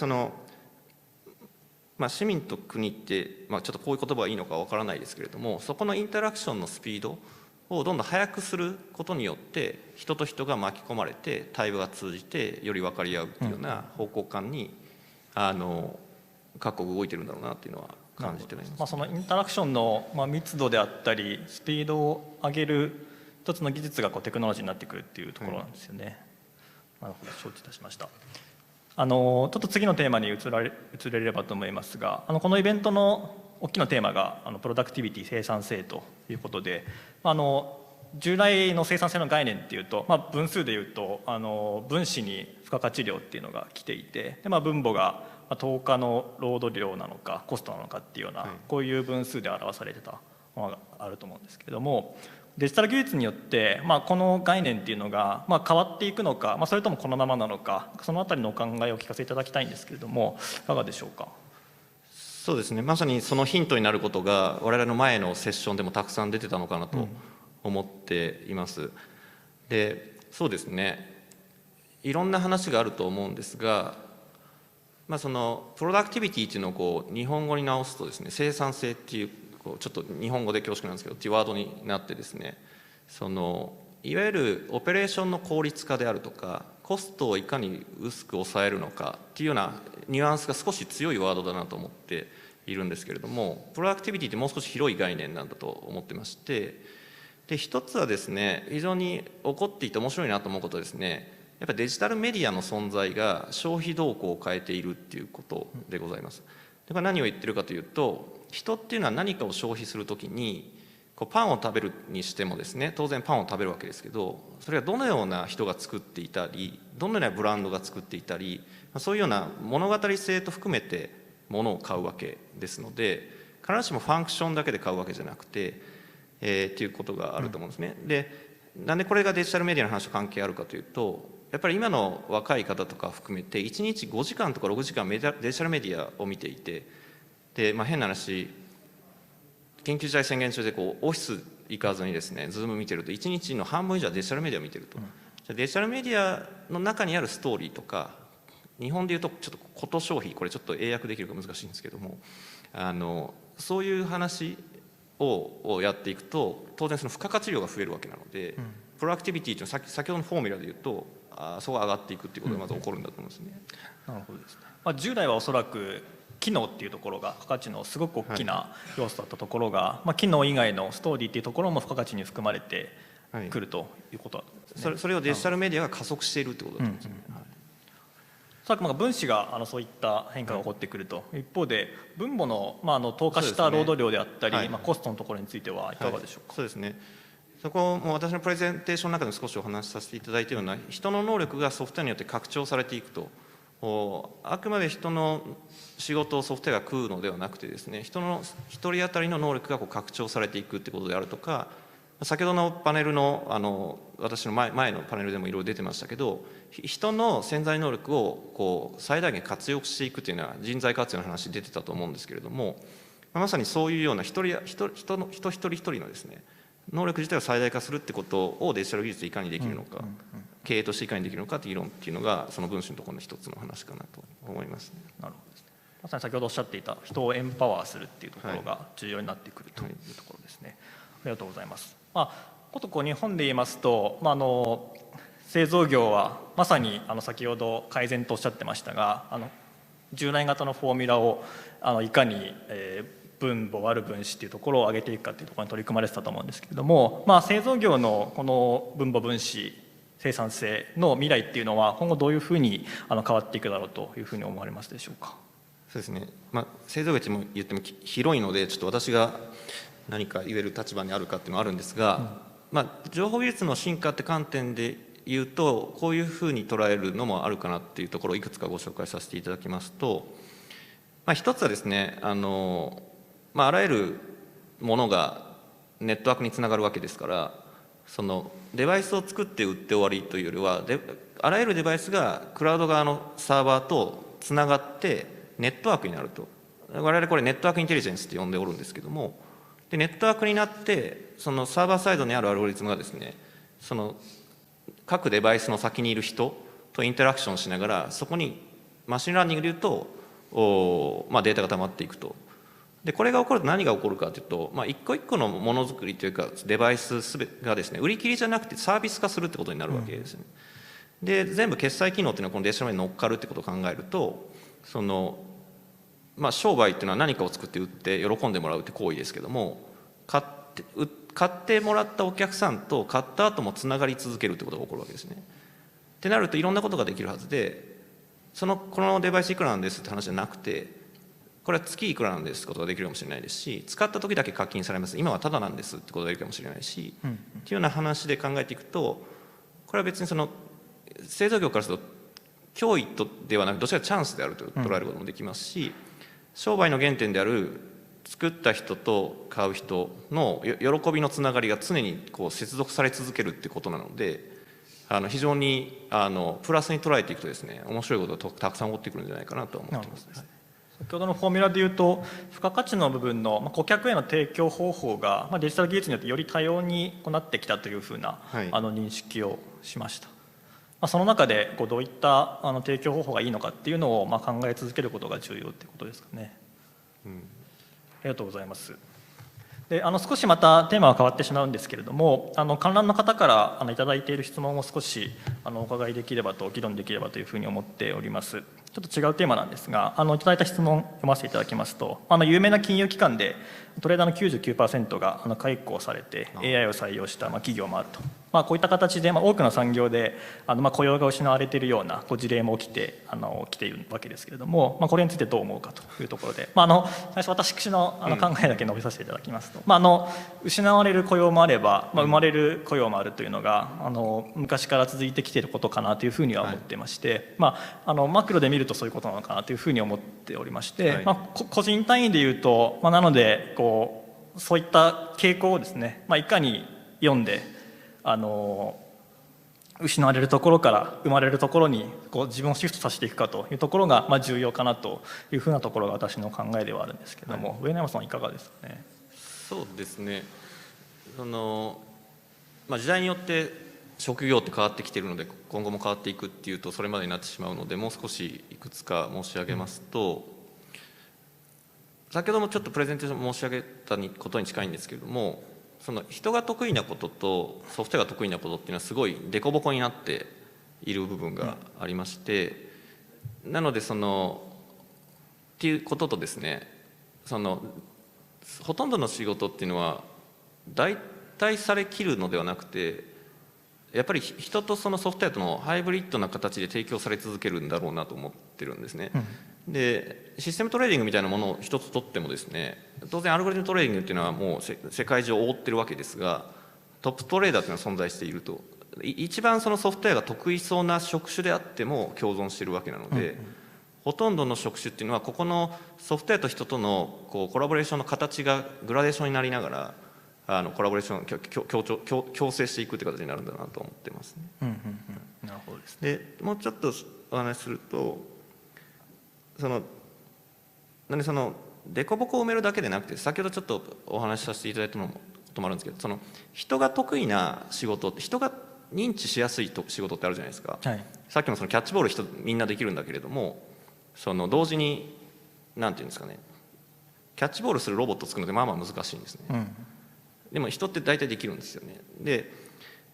でも人ってやっぱボールに目がいくとスコープが一つなので、それは身体制約を受けてるわけですが、アルゴリズムっていうのは同時に焦点を合わせたりできるので、これ何を言ってるかというと、やっぱりめちゃくちゃ長い時間軸の問題とか、ものすごくゆっくり何かを観察しなきゃいけないものとか、人の身体制約の外にある重要なファクターっていうものをソフトウェア側に認識させて、それを持って人がそれと協調すると、今まで解けなかった問題がかなり解ける可能性があるっていうことだと思ってまして、でここは非常に期待というかですね、未来的にいろんなところに実装されていくべきなんじゃないかなと思ってますね。なるほどですね。マインドとしてはAI で仕事が失われるというより、いかに人と AI を共存させていくか、競争させていくかというところへのこのマインドの変換が重要なのかなというふうにお伺いして思いました。ありがとうございます。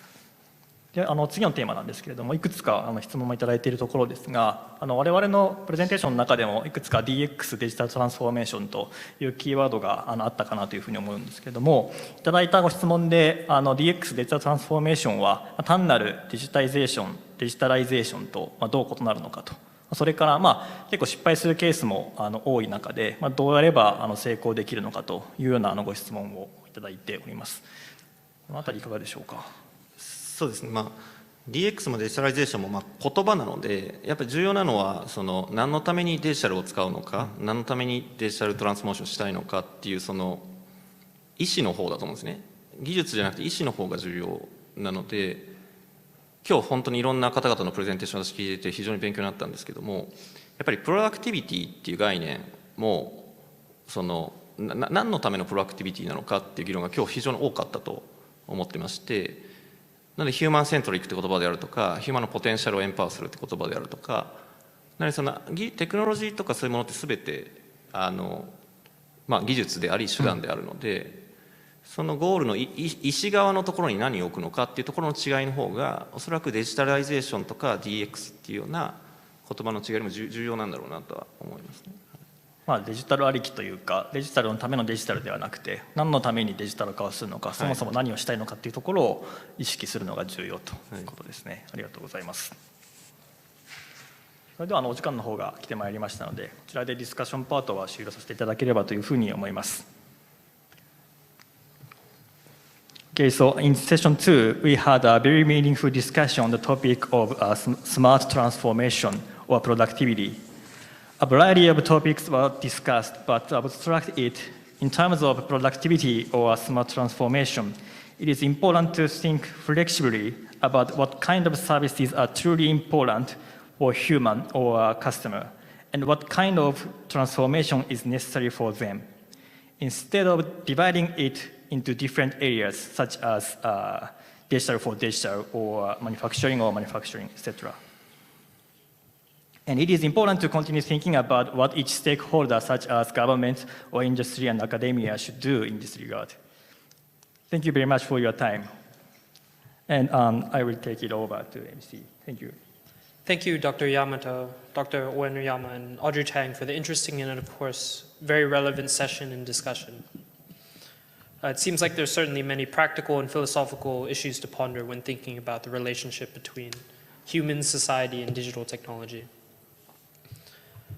Viewers, now we've reached the end of today's program. For the closing, I would like to invite the APO Chair, Zakia Sultana, Secretary of the Ministry of Industries, and APO Director for Bangladesh, to give the closing remarks. Please welcome the APO Chair, who is connecting with us virtually. Distinguished Directors, APO Secretary General, ladies and gentlemen, good afternoon. Thank you for your participation in this conference. The world is experiencing one of its most challenging times. Amid the sluggish economic growth and widened social disparities, we see even more clarity the importance of socioeconomic resilience and productivity improvement, highlighting the centrality of the productivity in your journey to the new normal. This conference celebrated the 60-year journey of the productivity movement in the Asia-Pacific region. I sincerely thank all the presenters, panelists, and moderators for their inspiring views and discussions, which shed light on the challenges and opportunities in this era and, most importantly, the way forward. My sincere gratitude goes to His Excellency Takashi Uto, State Minister for Foreign Affairs of the Government of Japan, Chairman Yuzaburo Mogi of Japan Productivity Center, for their strong continued support to the APO, and to the APO Secretary General, Dr. AKP Mokhtar, for his leadership. I congratulate the recipients of the APO Awards 2021 and commend their efforts and commitment to the productivity movement. As the APO Chair, I am proud with the launch of the Tokyo Statement on the Centrality of the Productivity, reflecting our dedication to continuing productivity enhancement. Finally, I thank everyone for their active participation. I look forward to meeting you all in person when the pandemic situation improves and restrictions are lifted. Until then, please stay safe, well, and productive. Thank you. Thank you so much.